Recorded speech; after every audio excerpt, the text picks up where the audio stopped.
You have no idea what I'm going to do.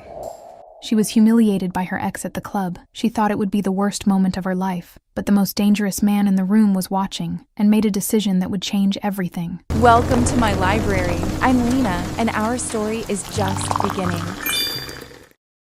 I'm not supposed to be here. The thought loops through my head on repeat while I stand at this bar clutching a drink I haven't touched, wearing a dress that shows too much skin and makes me feel like I'm playing dress-up in someone else's life. The club is loud, too loud, bass thumping through my chest, making my heart race for all the wrong reasons. Bodies everywhere, moving, grinding, women in barely their outfits that make my already short dress look modest by comparison. I shouldn't have come. Should have said no when Tyler invited me. Should have listened to the voice in my head that said this wasn't my scene, instead of the voice that said maybe if I tried harder to be normal, to be fun, to be the kind of girl who fits in at places like this, he'd actually want me. Then I see him, Tyler, my boyfriend of 8 months, the man who convinced me to come tonight by saying his friends thought I was too uptight, too serious, too boring. The man currently pressing some brunette against a wall with his mouth on her neck while his hands roam places that make my stomach turn. He looks up, sees me watching, smiles, actually smiles like he wants me to see this, like humiliating me in public is entertainment instead of cruelty. The brunette turns, looks at me with pity mixed with triumph. He whispers something in her ear. She laughs. They go back to kissing like I'm not standing 20 feet away dying inside. This is the second girl tonight, the second woman he's deliberately kissed in front of me after bringing me here and then abandoning me the moment we walked through the door. Said he needed to talk to friends, that I should get a drink and relax, that maybe if I loosened up I'd actually be fun for once. I adjust my glasses. They keep sliding down my nose from sweat and humidity and the general wrongness of everything happening. I don't belong here. Never did. The other girls look confident, comfortable, like wearing dresses this short and heels this high is natural,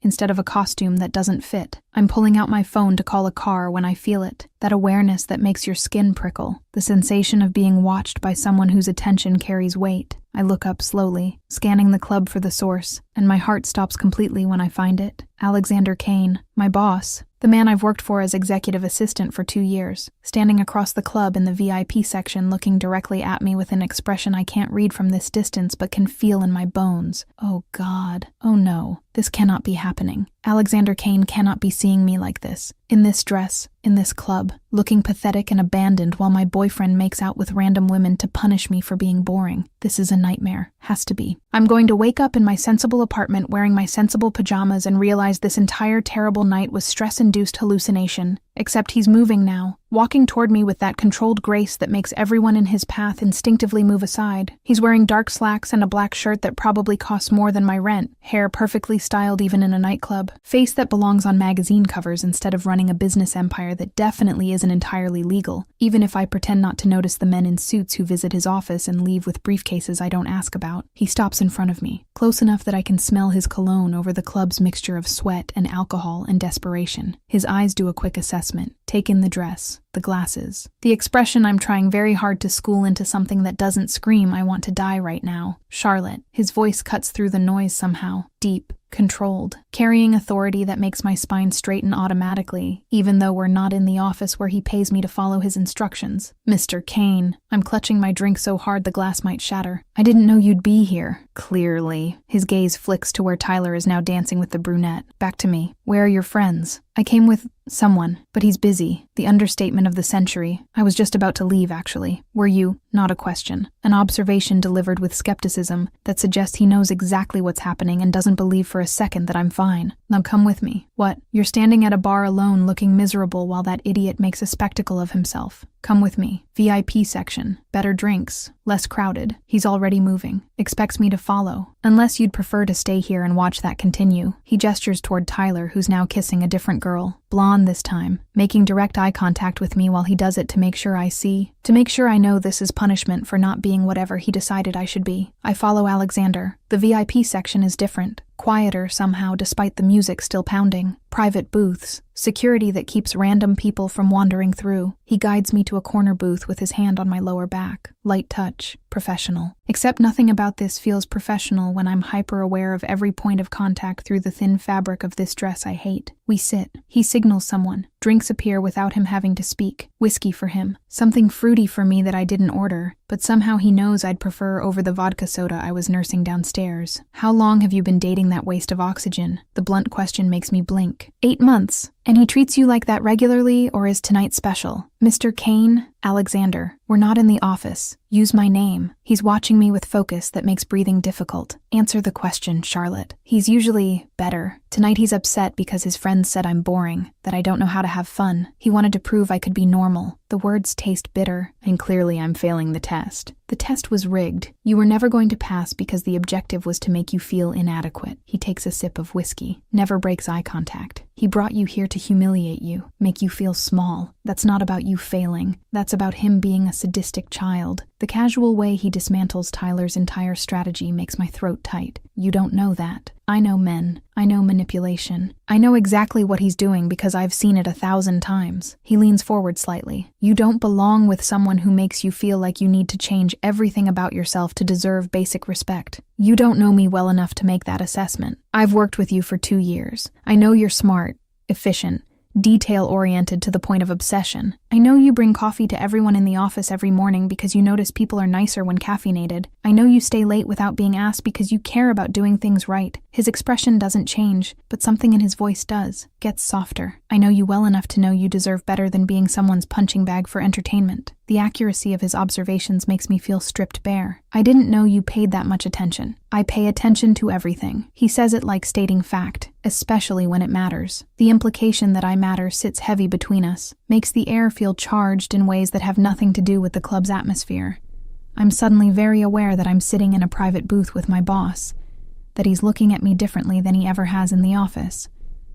That this dress shows cleavage I normally keep covered and legs I usually hide under desk and conservative skirts. I should go home. Why? Because your boyfriend is being a child. Because you feel embarrassed. He shifts closer, not touching, just erasing distance. Stay, have a drink. Prove to yourself you can exist in spaces like this without needing his permission or validation. I don't know how to exist in spaces like this. Look at me. I'm wearing my roommate's dress because I don't own anything club appropriate. I've adjusted my glasses 14 times in the last 10 minutes. Every woman here looks like they belong, and I look like I'm lost on the way to a library. You look beautiful. The words stop my spiral completely. What? You look beautiful. Different from the office, but still you. The glasses are charming. The dress fits you perfectly. And the fact that you're uncomfortable makes you more interesting than every woman in here who's trying too hard to be noticed. His hand comes up, adjusts my glasses with touch so gentle it makes my breath catch. Stop comparing yourself to people who don't matter. I'm staring at him, unable to process that Alexander Kane just called me beautiful, that he's touching my face in a club, while my boyfriend is somewhere below us doing God knows what with God knows who, that this entire night has become completely surreal. A woman approaches our booth, gorgeous, tall, wearing a dress that's basically strategic fabric placement. She ignores me completely, focuses entirely on Alexander with smile that promises things I don't want to think about. Alex, didn't know you'd be here tonight. Her voice is honey, practiced. Want some company? No. He doesn't even look at her, keeps his attention fixed on me. I'm occupied. With her? The dismissal in her tone is sharp. Makes me want to sink into the booth and disappear. Yes, with her. You can leave now. The woman's expression sours. She shoots me a look that could curdle milk before walking away with her dignity barely intact. I watch her go feeling simultaneously validated and terrified because Alexander Kane just publicly chose my company over a woman who looks like she stepped out of a magazine. That happens a lot. It's not a question. I've seen the parade of beautiful women who find excuses to visit his office, who call asking to speak with him directly, who I schedule dates for, and try not to think about what happens on those dates. What happens? Women throwing themselves at you? Yes, it's tedious. He signals for another drink. Most people want things from me. Money,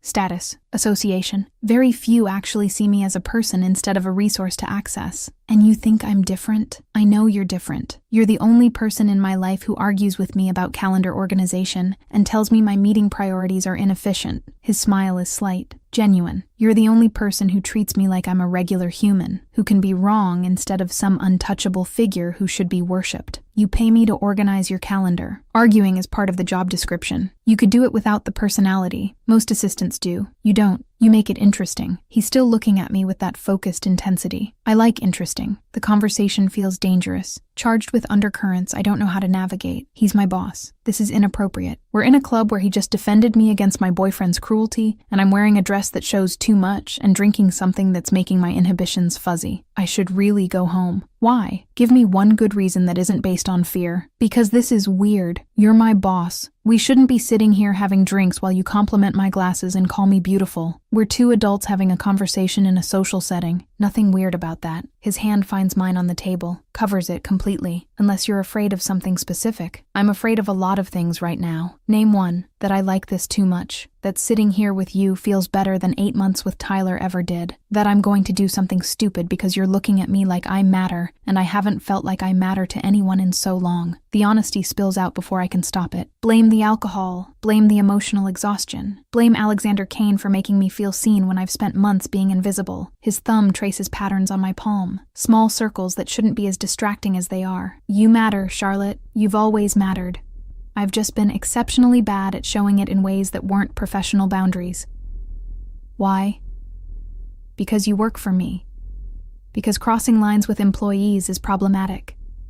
Because I've spent 2 years convincing myself that being attracted to my assistant was manageable as long as I never acknowledged it. He's still doing that thing with his thumb, but seeing you here, in that dress, looking devastated because some idiot doesn't appreciate what he has, makes maintaining professional distance significantly harder. My brain is short-circuiting. You're attracted to me. Extremely. Have been since you walked into your interview wearing a cardigan with cats on it, and proceeded to tell me my organizational system was chaotic. His smile is devastating. You were the most qualified candidate, and the only one brave enough to criticize me. I hired you knowing it was going to be complicated. You never said anything, never indicated, because saying something would have been inappropriate. Acting on it would have been worse. So I hired you, maintained distance, pretended I wasn't noticing the way you hum when you're concentrating, or how you always smell like vanilla, and something else I can't identify. He leans closer, voice dropping. But we're not in the office now, and watching you stand alone at that bar looking lost made me realize distance isn't protecting either of us. It's just making us both miserable. I should pull away, should establish boundaries, should remember that he's Alexander Kane, and I'm Charlotte Hayes who wears cardigans with cats and can't pull off dresses like this without feeling like an imposter. Instead, I say, I've been attracted to you since day one. Tried very hard to ignore it because you're my boss and way out of my league and dating women who look like they belong in your world. My world is boring, full of people who want things from me. You're the only person who wants me to remember to eat lunch and tells me when I'm being unreasonable. His hand tightens on mine. That's not out of your league. That's exactly what I need. The music shifts, something slower. The club's lighting changes to something more intimate, and Alexander Kane is sitting across from me looking at me like I'm something precious, instead of someone's boring girlfriend who doesn't know how to have fun. Dance with me. What?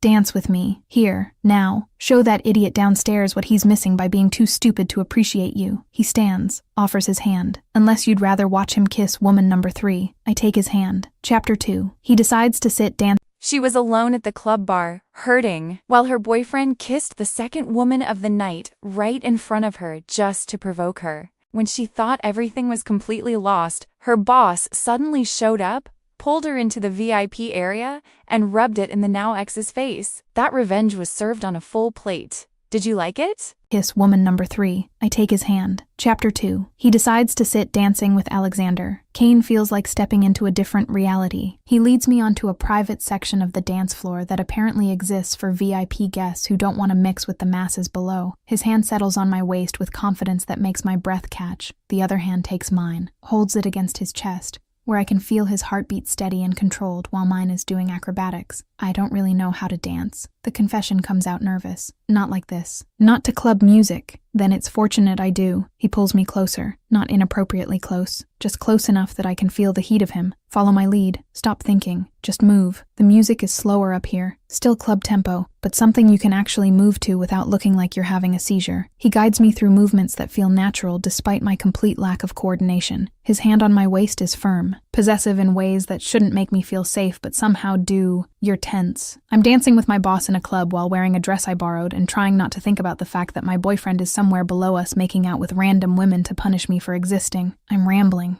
Can't stop. So yeah, tense covers it. Ex-boyfriend. His correction is quiet. Absolute. Anyone who treats you like that doesn't get to keep the title. We haven't broken up. Technically, he's still Charlotte. He says my name like a command. Makes me look at him. He brought you here to humiliate you. Kissed other women in front of you deliberately. Left you alone at a bar while he entertained himself with people who don't matter. That's not a relationship. That's psychological torture disguised as dating. You don't understand? He's usually better when you're being what? Compliant, quiet, whatever version of yourself he's decided is acceptable. His hand tightens on my waist. That's not love. That's control. And you deserve better than someone who makes you feel like you need to earn basic decency. The conviction in his voice makes my throat tight. How do you know what I deserve? You only see me at work where I'm professional and organized. You don't know what I'm like in relationships. Maybe I'm difficult. Maybe I do need to try harder to be fun. I know you bring coffee to everyone every morning, even though it's not your job. I know you stay late to fix problems that aren't your responsibility because you can't leave things incomplete. I know you remember everyone's birthday and dietary restrictions and the names of their children. He's looking at me with intensity that makes the club disappear. I know you're kind and thoughtful and genuine in ways that are rare. That's what you're like. Someone who gives everything and asks for nothing. And that idiot took advantage of it. You really pay that much attention? I pay attention to everything about you. The admission is delivered without hesitation. Have for 2 years. Tried very hard to maintain professional boundaries. Failed spectacularly at not noticing every detail. We're still moving, but I've lost track of the music. Lost track of everything except Alexander Kane admitting he's been watching me the way I've been watching him. Trying not to notice. Failing constantly. I thought you didn't even like me. You're always so formal at the office. So distant. Because liking you was problematic. Being attracted to you was worse. So I maintained distance. Kept things professional. Pretended I didn't notice when you wore your hair different. Or when you hummed while organizing files. His thumb traces patterns on my waist through the thin fabric. But watching you stand at that bar looking devastated made me realize distance wasn't protecting either of us, just making us both miserable. I'm not miserable at work. Neither am I. But I'm not happy either. Haven't been in a very long time. Then you walked into my office 2 years ago and suddenly Mondays were tolerable because you'd be there with coffee and terrible jokes about my schedule. My jokes aren't terrible. They're awful. You laugh at your own punchlines before delivering them.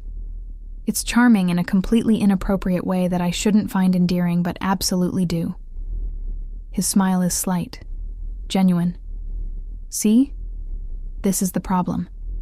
You do things like laugh at bad jokes, and I'm supposed to maintain professional distance while finding everything about you fascinating. The song changes, something even slower, more intimate. He pulls me closer. We're definitely past professional distance now, past appropriate. His chest against mine, his breath near my ear. My hands have somehow migrated to his shoulders. We're swaying more than dancing. This is crazy. My voice comes out, whisper, quiet. We work together. You're my boss. We can't what? Dance. Have a conversation outside the office. Acknowledge that there's something between us that's been there since the beginning. His hand slides slightly lower on my waist. Still appropriate, but barely. We're not at work. We're 2 adults in a social setting. Nothing inappropriate about that. Everything about this is inappropriate. You just told me you've been attracted to me for 2 years. I'm wearing a dress that shows everything. We're dancing like, I stop. Can't finish the sentence because finishing it means admitting how this feels. How much I want it to mean something. Like what? Charlotte, like we're interested in each other, like the professional boundaries we maintain during work hours don't apply here. He leans back slightly, makes me look at him. Say it. Tell me what you're thinking instead of what you think you should be thinking. I'm thinking this feels too good, that dancing with you is better than anything I've felt with Tyler in 8 months, that you looking at me like this makes me feel seen in ways I haven't felt since. I stop. Catch myself before admitting too much. Since when? Since ever. I've never felt like this. Like someone actually sees me instead of just the version they want me to be. The honesty spills out. Tyler wanted me quiet and compliant. My ex before him wanted me more outgoing. The one before that wanted me less focused on my career. Everyone always wants me different. You're the first person who seems to like me exactly as I am, because you're perfect as you are. Smart and organized and kind in ways that make everyone around you better. His forehead drops to touch mine. I don't want you different. I want you exactly like this. Rambling when you're nervous. Wearing glasses that slide down your nose. Bringing coffee you don't have to bring and caring about things that aren't your responsibility. We've stopped moving.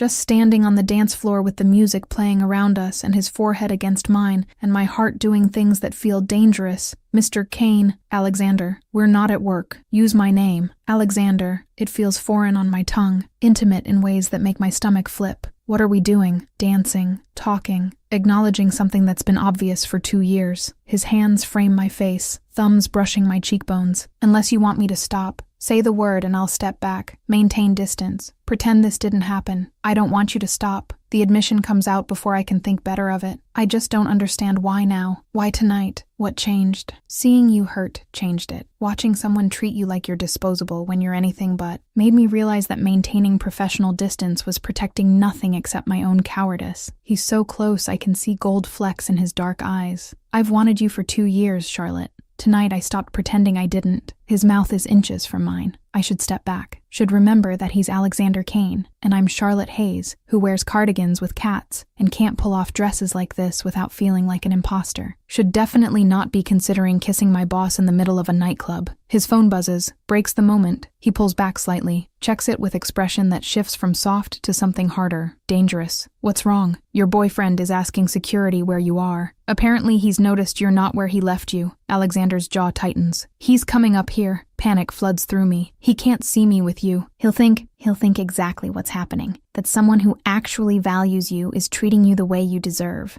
Alexander's hand finds mine. Do you want to see him? Talk to him? Because I can have security keep him downstairs. No. Yes. I don't know. My brain is spinning. This is too much. Everything is too much. I need to think, then think. I'll give you space. He starts to pull away. I grab his hand without thinking. Don't leave. Please. Just stay close. In case I lose my nerve. In case Tyler says things that make me doubt myself. In case I need someone who sees me as more than disappointing. I'm not going anywhere. His hand squeezes mine. But this is your conversation. I'll stay back unless you need me. Tyler appears at the VIP entrance. Security tries to stop him. He's arguing, loud enough that people are staring. I watch him gesture wildly, see the security guard shake his head. Then Alexander makes some subtle signal and suddenly Tyler is being let through. He sees me immediately, storms over with expression that's equal parts angry and confused, takes in Alexander standing close, our joined hands, the private dance floor. His face does something complicated. Charlotte, what the hell are you doing up here? Having drinks? Dancing? Not standing alone at a bar watching you make out with random women. My voice is steadier than I expected. You know, normal club activities. Who is this? Tyler's looking at Alexander with assessment that's trying for threatening and landing somewhere near pathetic. Alexander Kane, Charlotte's employer. Alexander's voice is controlled, cold, and you are her boyfriend, Tyler Morrison. He says it with ownership that makes my skin crawl. Charlotte, we need to talk. Privately. We're in public. Nothing you need to say requires privacy. I'm not moving, not letting go of Alexander's hand. Say what you came to say. Tyler's eyes narrow, flick between Alexander and me. You're up here with your boss, holding his hand, while I'm downstairs with friends. You're downstairs kissing women who aren't me. I'm up here with someone who actually wants my company, not seeing the problem. The problem is, you're making a scene, embarrassing me in front of everyone. His voice rises. I bring you out to have fun and you run to your boss like some kind of careful. Alexander's voice cuts through Tyler's rant like a blade. Very careful about how you finish that sentence. Tyler looks at Alexander properly for the first time, takes in the expensive clothes, the controlled posture. The way security is watching our interaction with hands near weapons, I probably shouldn't notice. Something in Tyler's expression shifts, fear creeping in under the anger. Who are you exactly? I already told you. Charlotte's employer. Also someone who doesn't appreciate watching her be disrespected. Alexander's still holding my hand, still radiating controlled danger. You should leave, before this becomes more uncomfortable than it already is. Charlotte, come on, let's go talk somewhere else. Tyler reaches for me. Alexander's hand tightens on mine, stops me from moving even if I wanted to. She's fine where she is. I wasn't asking you. Charlotte, seriously, let's go. I look at Tyler, really look at him. See the man who spent 8 months making me feel small, who invited me tonight specifically to humiliate me, who's now upset because I found someone who treats me better in 2 hours than he has in our entire relationship. No. What? No. I'm not going anywhere with you. I'm staying here, with Alexander, having a good time for the first time tonight. My voice is getting stronger. You wanted me to have fun, to be normal, to fit in. I'm doing that, just not with you. You can't be serious. You're choosing your boss over me. I'm choosing someone who respects me over someone who brought me here to make me feel worthless. Yeah, that's exactly what I'm doing. I step closer to Alexander, feel his arm come around my waist. Solid. supportive. We're done, Tyler. Go back to your friends, your brunette, your blonde, whoever else you were planning to kiss tonight to prove whatever point you were trying to make. Tyler's face goes red. You're making a huge mistake. The huge mistake was dating you for 8 months. This is me correcting it. He opens his mouth, closes it, looks at Alexander with expression that suggests he's calculating odds and not liking the math. Security is closer now, watching, waiting for signal to intervene. Tyler leaves, storms back toward the stairs, muttering things I can't hear and don't care to. I watch him go, feeling simultaneously relieved and terrified, because I just ended a relationship while standing in my boss's arms in a nightclub. You okay? Alexander's voice is quiet, concerned. I have no idea. Ask me tomorrow when the adrenaline wears off and reality sets in. I'm shaking. Can feel it now that Tyler's gone. Did that just happen? Did I just break up with my boyfriend while you were basically claiming me in front of him? You broke up with someone who didn't deserve you. I just happened to be standing here when you did it. His arm is still around my waist. Do you regret it? No, maybe, I don't know. Everything is happening too fast and I can't process any of it. I turn to face him. What are we doing? Alexander, really, because this stopped being just dancing or just drinks and became something else, and I need to know what I just did. You took control of your life, made a choice about who deserves your time and energy. What happens next is up to you. His hand comes up, brushes hair from my face. But for what it's worth, I meant everything I said. I've wanted you for 2 years. Tonight didn't change that, just made it impossible to keep pretending. And Monday, when we're back at the office, what happens then? That depends on what you want. We can pretend this didn't happen, maintain professional boundaries, go back to how things were. He's looking at me with intensity that makes breathing difficult. Or we can acknowledge that something changed tonight, see where it goes, figure out how to navigate work and whatever this is between us. That's against company policy. Supervisors can't date employees. Good thing I own the company. I can change the policy. His smile is slight, but only if you want me to. My brain is screaming about complications and HR issues and all the ways this could go wrong. My heart is saying something else entirely. Something about how being in Alexander's arms feels safer than anywhere I've been in years. How he sees me completely and wants me anyway. How 2 hours with him feels more real than 8 months with Tyler ever did. I want to say yes to all of it, but I'm terrified. Of what? That I'm just rebounding. That Monday will come and this will all feel like a mistake. That you'll realize I'm exactly as boring as Tyler said and wonder what you saw in me. The fears spill out unchecked. That I'll lose my job and my boss and any chance of keeping the life I've built because I couldn't resist dancing with you. You won't lose anything, least of all me. His forehead touches mine again. But if you need time to process, I'll give you time. No pressure.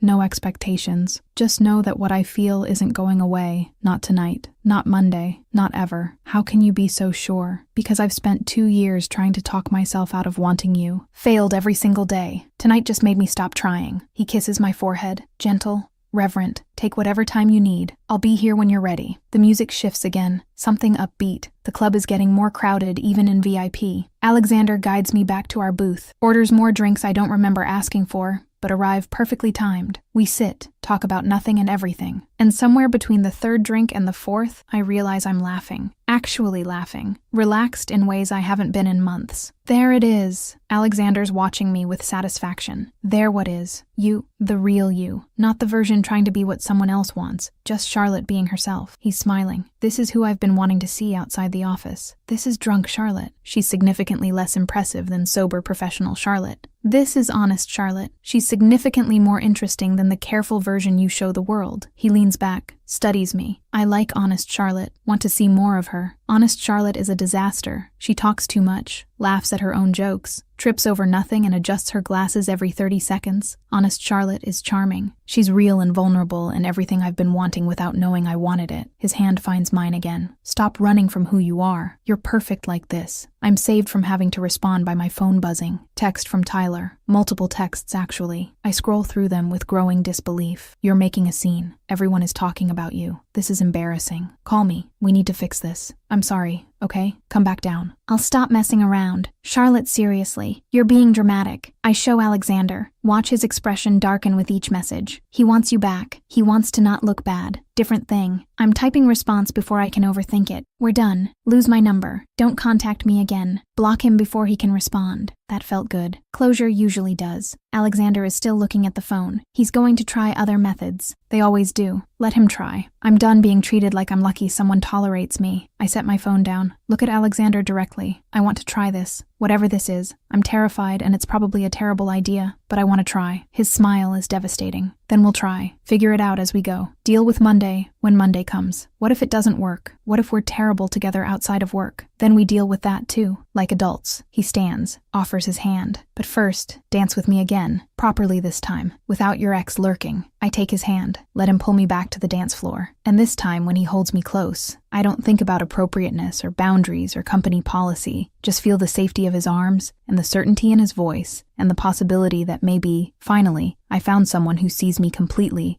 and wants me anyway. Chapter 3. The Improvised Conversation. Comedy plus chemistry. 3 drinks later, and I'm significantly less terrified of the fact that I'm still in a nightclub with my boss after breaking up with my boyfriend in spectacular fashion. The alcohol helps. So does the way Alexander keeps finding reasons to touch me. A hand on my lower back when someone walks too close. Fingers brushing mine when passing drinks. The casual intimacy of someone whose decided boundaries are negotiable and is testing exactly how negotiable I'm willing to let them be. Tell me something. He's leaning back in the booth, looking completely at ease despite the chaos of the club around us. Why did you really date that idiot for 8 months? His name is Tyler. I'm aware. I'm also aware he's an idiot. You didn't answer the question. I take a sip of whatever fruity thing he ordered for me. It tastes like bad decisions and temporary courage. Because he asked. Because I thought maybe if I tried hard enough to be what he wanted, I'd stop being so boring. You're not boring. I wear cardigans with cats on them to work. I organize your files by color and date, because the system makes sense to me. I bring coffee to people because I like seeing them smile. That's the definition of boring. That's the definition of thoughtful. There's a difference. He's watching me with that focused attention that makes me feel stripped bare. Boring people don't notice when I'm stressed and quietly reschedule my afternoon to give me space to breathe. Boring people don't remember that I hate conference calls before 10 a.m. and strategically book them later. Boring people don't exist the way you do. You notice that? The scheduling thing? I notice everything about you. Already established this. His foot touches mine under the table, deliberate. Why do you think I keep you as my assistant when you argue with me constantly about calendar efficiency? Because I'm good at my job? Because you make work tolerable? Because walking into the office knowing you'll be there with terrible coffee and worse jokes makes Monday mornings bearable? He leans forward. Because I'm selfish enough to want you close, even when keeping you close meant maintaining distance I didn't want. The admission makes my chest warm. The coffee isn't terrible. You drink it every morning. Because you bring it, not because it's good. His smile is slight, teasing. You make it too weak and add too much sugar. It's objectively bad coffee. Then why drink it? Because you brought it for me. That matters more than the quality. He's still doing that thing with his foot. Small movements that shouldn't be as distracting as they are. See? Not boring, thoughtful, different things. A woman appears at our booth. Different from the first one, but equally gorgeous. She's holding a drink and wearing a smile that promises things I don't want to think about. Looks at Alexander like I don't exist. Hey, saw you from across the room. Thought I'd say hi. Her voice is smooth. Practiced. Want some company? No, I'm with someone. He doesn't even look at her. Keeps his attention fixed on me. With her, the dismissal in her tone is sharp. Makes me want to shrink into the booth. Really? Yes. Really. You can leave now. Your loss. She walks away with injured pride and a backwards glance that suggests she's not used to rejection. I'm staring at Alexander. That's the 3rd woman who's approached you tonight. 4th, actually. You missed one while you were in the restroom. He says it casually. Like women throwing themselves at him is so routine, it's boring. Does it bother you? Should it? Depends. Are you the jealous type? His eyes are calculating. Interested in my answer for reasons I can't decode. I don't know. I've never had reason to be jealous before. Tyler wasn't exactly fighting off admirers. The joke falls flat. I take another drink. But watching beautiful women line up to offer you company while I'm sitting here in a borrowed dress feeling like an imposter is definitely doing something to my confidence. What's it doing? Reminding me that you date models, actual models who appear in magazines. I've scheduled enough of those dates to know your type. And your type is definitely not awkward assistants who wear cat cardigans. My type was never what I wanted, just what was available and uncomplicated. He shifts closer. You want to know what I actually want? I'm terrified of the answer, but yes. I want someone who knows me, who sees past the money and the power and the reputation, who argues with me about calendar management and brings terrible coffee because they care, who makes me laugh with bad jokes and doesn't expect anything except basic decency. His hand finds mine. I want you, Charlotte. Not the models, not the women who approach booths offering company. You, exactly as you are. But I'm not exciting. I'm not adventurous. I go home and read books and watch cooking shows. That's my wild Friday night. The confession feels pathetic. You're going to get bored. I've been bored my entire adult life. Excitement is overrated. It's exhausting pretending to enjoy clubs and parties and surface-level conversations with people who want something from me. He leans closer, voice dropping. You know what's not boring? Watching you concentrate so hard on organizing files that you forget to eat lunch. Coming into the office and seeing you've already anticipated every problem I'm going to face that day. Listening to you hum while you work because you don't realize you're doing it. I don't hum while working. You absolutely do. Some song I don't recognize. Slightly off-key, completely adorable. His thumb traces patterns on my palm. See? Not boring. Just Charlotte being Charlotte. Which is exactly what I want. My face is burning. You're very good at this. At what? Making me feel like I matter. Like I'm interesting instead of just convenient. I'm playing with my straw, nervous energy needing outlet. How do I know this isn't just alcohol and proximity, and you being nice to your assistant who had a terrible night? Because I've spent 2 years being nice to my assistant. Never once considered dancing with her, holding her hand, telling her I've wanted her since she walked into my office wearing that ridiculous cardigan. He's so close now I can smell his cologne. Ma, this isn't pity. This is me finally admitting something I've been denying for 2 years because admitting it was complicated. And now it's not complicated. Now it's different complicated. But different feels manageable. His free hand comes up. Adjust my glasses with touch that's becoming familiar. You do that thing where you push them up when you're nervous. Did you know that? I'm aware. It's a terrible habit. It's charming, like everything else you do that you think is terrible, but is actually endearing. He's studying my face with focus that makes breathing difficult. You have no idea how you affect people, do you? I'm pretty sure I know exactly how I affect people. Mild tolerance mixed with occasional irritation when I'm too organized. You affect me. Make me want things I've convinced myself I don't need. Make me think about futures that involve more than just work and obligation. His voice gets quieter. You scare me, Charlotte. Have since the beginning. Because wanting you meant risking something I couldn't control. And you like control. I require control. In business, in life, in every interaction. You're the only variable I can't manage. His forehead touches mine. Terrifying and addictive in equal measure. The music shifts. Something with heavy bass that makes conversation harder. Alexander stands, offers his hand. Come on, let's get out of here. Panic spikes immediate. Get out of here and go where? Somewhere quieter, where we can actually talk without shouting. He's already pulling me up. Unless you want to stay and watch more women hit on me while you spiral about cardigans and borrowed dresses. When you put it that way, it sounds pathetic. It sounds human. Come on, trust me. I take his hand because apparently trusting Alexander Kane is easier than trusting myself to make good decisions. He guides me through the club with his hand on my lower back. Proprietary, possessive. People move aside instinctively, whether because of his presence or the security that materializes around us. I'm not sure. Outside, the air is cool, shocking after the heat of the club. I breathe deeply, trying to clear my head. The alcohol is making everything fuzzy around the edges in ways that feel dangerous when Alexander is looking at me like I'm something precious. Where are we going? My car. Then somewhere with food that isn't overpriced club appetizers and actual seating that doesn't vibrate with bass. He's leading me toward a black car that's definitely too expensive for normal people. You hungry? Starving, actually. I haven't eaten since lunch because Tyler said we'd get dinner before the club. Then he decided clubbing was more important, and I was too nervous to eat anyway. Of course he did. Alexander opens the passenger door, waits for me to get in. What do you want? Italian? Sushi? There's a diner I know that's open late and makes breakfast food that's actually edible. Diner sounds perfect. I'm not fancy food compatible right now. I slide into leather seats that probably cost more than my monthly rent. The car smells like him. Clean and expensive and masculine in ways that make my stomach flip. He gets in the driver's side, starts the engine with quiet purr of German engineering. You're fancy food compatible. You just prefer comfort over pretension. Another thing I like about you. You have a concerning number of things you apparently like about me. I could list more if you want. The way you bite your lip when you're thinking. How you always smell like vanilla and something else I can't identify. The small sound you make when you're frustrated with technology that doesn't work fast enough. He's pulling out of the parking garage smoothly. But want me to continue, or are you sufficiently convinced I've been paying attention? I'm convinced you're either very observant or slightly creepy. Haven't decided which yet. Can it be both? His hand finds mine on the console. I'm a complicated man with complicated feelings about his assistant who wears cat cardigans and brings terrible coffee. The drive to the diner takes 15 minutes. He fills the silence with questions about my brother, my family, My life outside work that he admits knowing too little about despite apparently cataloging my every habit at the office. I tell him about Jamie, who's 10 and obsessed with dinosaurs, and the reason I work as hard as I do, because raising a kid on a single income while our parents are gone is expensive. Your parents died.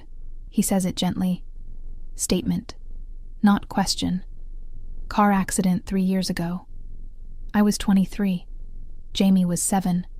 I became his legal guardian because there was nobody else, and putting him in the system wasn't happening. The story comes out easier than usual. Maybe the alcohol, maybe Alexander's steady presence. So I work a lot because he deserves stability and dinosaur books and a sister who doesn't fall apart. That's why you never take vacation days. That's why I never take vacation days. Also why I'm always early and stay late and generally overperform. Because losing this job means losing the stability that keeps Jamie's life normal. I'm looking at him trying to read his expression. Does that change things? Knowing I have a kid to support? That I'm not fancy-free and available for whatever this is becoming? It changes nothing except making me respect you more. You're raising your brother alone while maintaining a career, and somehow still finding energy to bring coffee to ungrateful coworkers. He pulls into the diner parking lot. You're remarkable, Charlotte. The brother just adds context to what I already knew.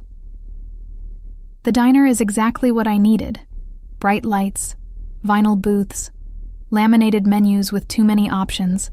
We slide into a corner booth, and I'm immediately grateful for fluorescent lighting that makes this feel less like a date and more like two coworkers grabbing late-night food. Except Alexander is still looking at me like I'm something worth his undivided attention, and his foot finds mine under the table. And when the waitress comes, he orders for both of us without asking, because apparently he remembers I mentioned liking pancakes once 6 months ago during a casual lunch conversation. I barely recall. You remember I like pancakes. I remember everything you tell me. Established pattern at this point. He's drinking coffee that the diner definitely didn't make fancy enough for his usual standards. I also remember you mentioned your brother likes dinosaurs. What kind? All kinds, but especially velociraptors. He's convinced they could outsmart humans if they'd survived extinction. I'm smiling without meaning to. He makes me quiz him on facts. I know more about Mesozoic era than any reasonable adult should. That's adorable. That's exhausting. But also the best part of my day most days. The food arrives. Pancakes for me. Eggs and bacon for him. He's the reason I can't just quit my job and do something reckless. Why stability matters more than adventure. Good thing I'm stable then. Alexander's eating methodically. Boring businessman who owns his company and has no plans to implode his life anytime soon. You're a lot of things. Boring isn't one of them. I'm cutting into pancakes that taste like childhood and comfort. You run a business empire. I'm pretty sure isn't entirely legal. You have security guards. Women throw themselves at you in clubs. That's not boring. That's intimidating. The business is legal, mostly. The security is necessary. The women are irrelevant. He's watching me eat with satisfaction that suggests feeding me is somehow rewarding, and I'm only intimidating to people who don't know me. You know me. You've seen me frustrated with technology and annoyed about traffic and human when I'm not being the controlled businessman everyone expects. I've seen work you, not real you. Work me is real me. Just professional version, same person, different context. He leans back, studies me. What do you want to know? Ask me anything. I'll answer honestly. Anything? Anything. I take a breath. Liquid courage from earlier making me brave. Why me? Really? You could have anyone.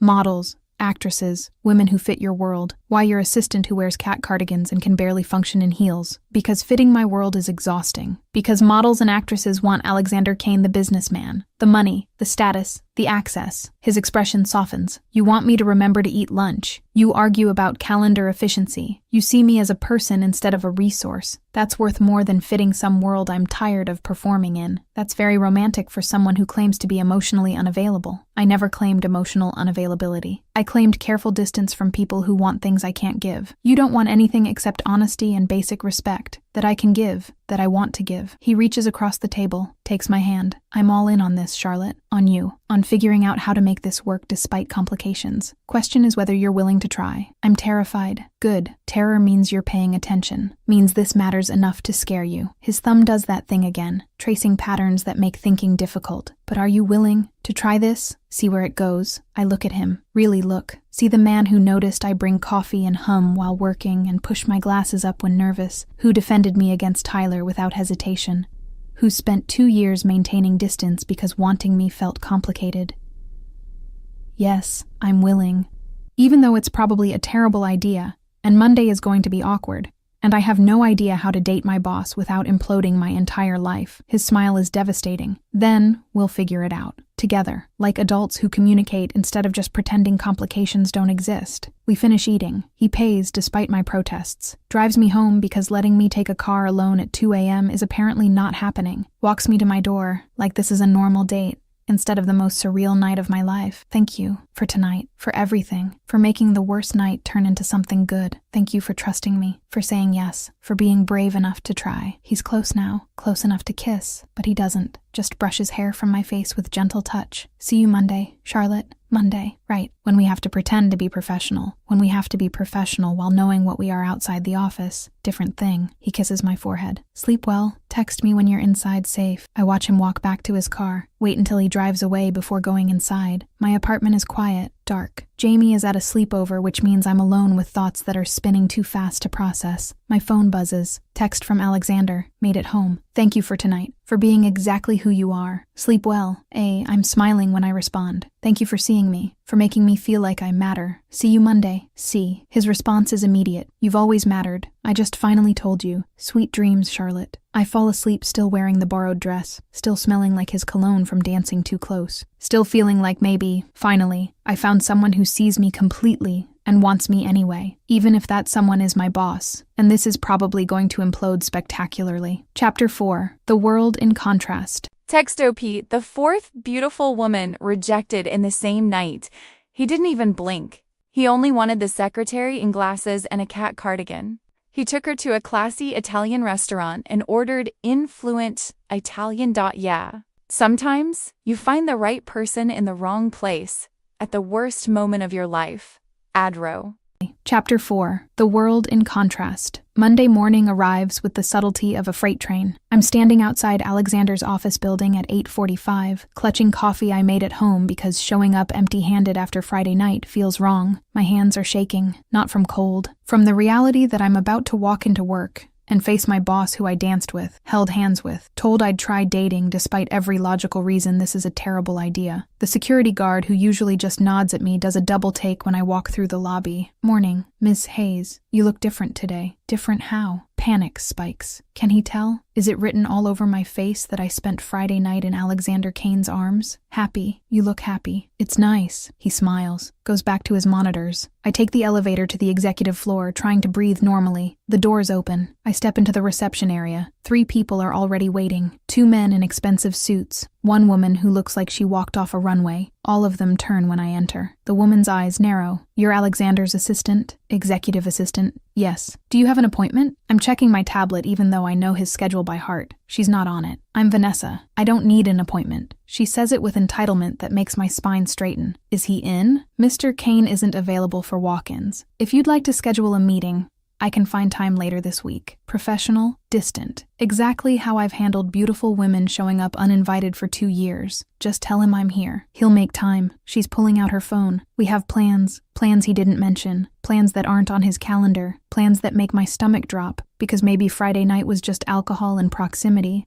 And Monday morning he's back to dating models who don't need appointments. Alexander's office door opens. He steps out looking exactly like he always does. Perfectly tailored suit. Controlled expression. Every inch the powerful businessman who runs an empire. His eyes find mine immediately. Hold for a moment longer than professional. Something in his expression softens before he turns to Vanessa. I don't recall making plans. We talked about dinner this week. I thought I'd confirm the details. She's moving closer to him, touching his arm with familiarity that makes me want to disappear. Maybe lunch today instead. I don't have availability for lunch. Charlotte, what's my schedule look like? He's looking at me now. Not at Vanessa. At me. I pull up his calendar on my tablet, even though I don't need to. Conference call at 11. Lunch meeting with the development team at 12:30. Back-to-back appointments until 6. You're fully booked. There you have it. Fully booked. You'll need to schedule through Charlotte if you want time. He's already stepping back, creating distance. Was there something urgent or can this wait? Vanessa's smile tightens. It can wait. I'll call you. Or schedule through my assistant. That's what she's here for. He disappears back into his office. Leaves me standing with Vanessa, who's looking at me like I'm an obstacle instead of a person. He's busy lately. She says it like an accusation. You'd know about that. Being his assistant, executive assistant. And yes, Mr. Kane has a demanding schedule. If you'd like me to find availability, I'm happy to help. Professional, polite. Hiding the fact that my heart is racing, because Alexander just chose his packed schedule over impromptu lunch with a woman who looks like she belongs in his world. She leaves. The two men in suits wait patiently. I show them into the conference room, get them coffee, handle the small talk about traffic and weather that fills space before meetings start. Then I'm alone at my desk, staring at Alexander's closed door and trying to process what just happened. My phone buzzes. Text from him. Good morning. You look beautiful today. Sorry about Vanessa. She's persistent. Also irrelevant. I'm smiling despite myself. Good morning. You look very professional today. Very boss-like. I'm intimidated. C. Good. Intimidation is part of my brand, but you can call me Alexander when we're alone. Remember? We're not alone. We're at work. You're Mr. Kane here. C. Noted. Come into my office, please. I need to discuss something. My stomach flips. I check my appearance in my compact mirror, fix my hair, adjust my glasses, walk to his door, knock even though his text was basically in order. Come in. He's at his desk. Papers spread everywhere, looking every inch the powerful businessman except for the way his eyes track me when I enter. Warm, interested, nothing like the professional distance he showed Vanessa. You wanted to see me, Mr. Kane? Close the door. I close it. Stand awkwardly by his desk, trying to remember how to be professional when all I can think about is Friday night. His hands on my waist, his forehead against mine, the way he looked at me like I mattered. How are you? His voice is quieter, genuine concern under the professional tone. Nervous.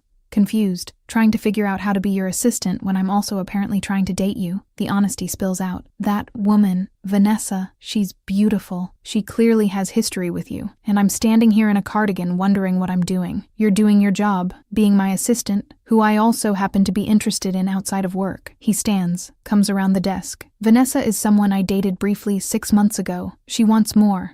I don't. She's persistent about ignoring that reality. She looked at me like I was an obstacle. Because you are, to her plans, not to mine. He's close now. Close enough that I can smell his cologne. My plans involve you, navigating this carefully, keeping work professional while exploring what we are outside the office. And if people find out, if it becomes a problem, then we deal with it, together. Like I said Friday night, his hand comes up, adjusts my glasses with that gentle touch. Stop spiraling. We're fine. This is fine. You're allowed to exist in my life in multiple contexts. Multiple contexts is a very corporate way of saying dating. I'm a corporate man. It's how I process emotions. His smile is slight. Now, actually business. I need you to reschedule the 2 p.m. with Stevens. Push it to Thursday. Something came up that requires my attention this afternoon. What came up? I'm already pulling out my tablet, making notes.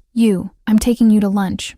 Properly. Since Friday night ended with diner pancakes instead of actual date food, he's back behind his desk. Professional distance restored. Block out 12 to 2. Tell anyone who asks I have an off-site meeting. You want me to lie to people about your schedule? I want you to maintain privacy about personal matters. Different thing. He's signing documents, not looking at me. Unless you don't want lunch. Then I'll actually schedule an off-site meeting and be miserable thinking about you eating sad desk salad alone. I want lunch. I'm just confused about how this works. The boundaries, the professionalism, how to be both your assistant and whatever we are personally. We figure it out as we go, make mistakes, adjust, communicate when something feels wrong. He looks up. But for now, you're my assistant at work. We maintain professional behavior. Save everything else for when we're alone. Can you do that? I can try. Good. Now go schedule things. I have a conference call in 20 minutes and you're very distracting standing there looking nervous. His expression softens. Charlotte, we're okay. This is okay. Stop worrying. I leave his office feeling slightly less panicked. Return to my desk. Handle the schedule changes. Field 3 more calls from women wanting time with Alexander. Each one making my stomach clench with insecurity I'm trying very hard to ignore. The morning passes in a blur of meetings and phone calls and normal work chaos. Alexander is professional, distant when others are around, but I catch him watching me when he thinks I'm not looking. Small glances that make my skin warm. At 11:55, he appears at my desk. Ready for lunch? I need to finish this report. It can wait. Come on. I'm hungry, and you're my lunch date. Everything else is secondary. He's already walking toward the elevator. Expects me to follow. I follow. Because apparently Alexander Kane giving orders is something my brain interprets as reasonable instead of concerning. We take the elevator down in silence. His security is waiting in the lobby. Follows us to his car with professional distance that suggests this is routine. Where are we going? Italian place I know.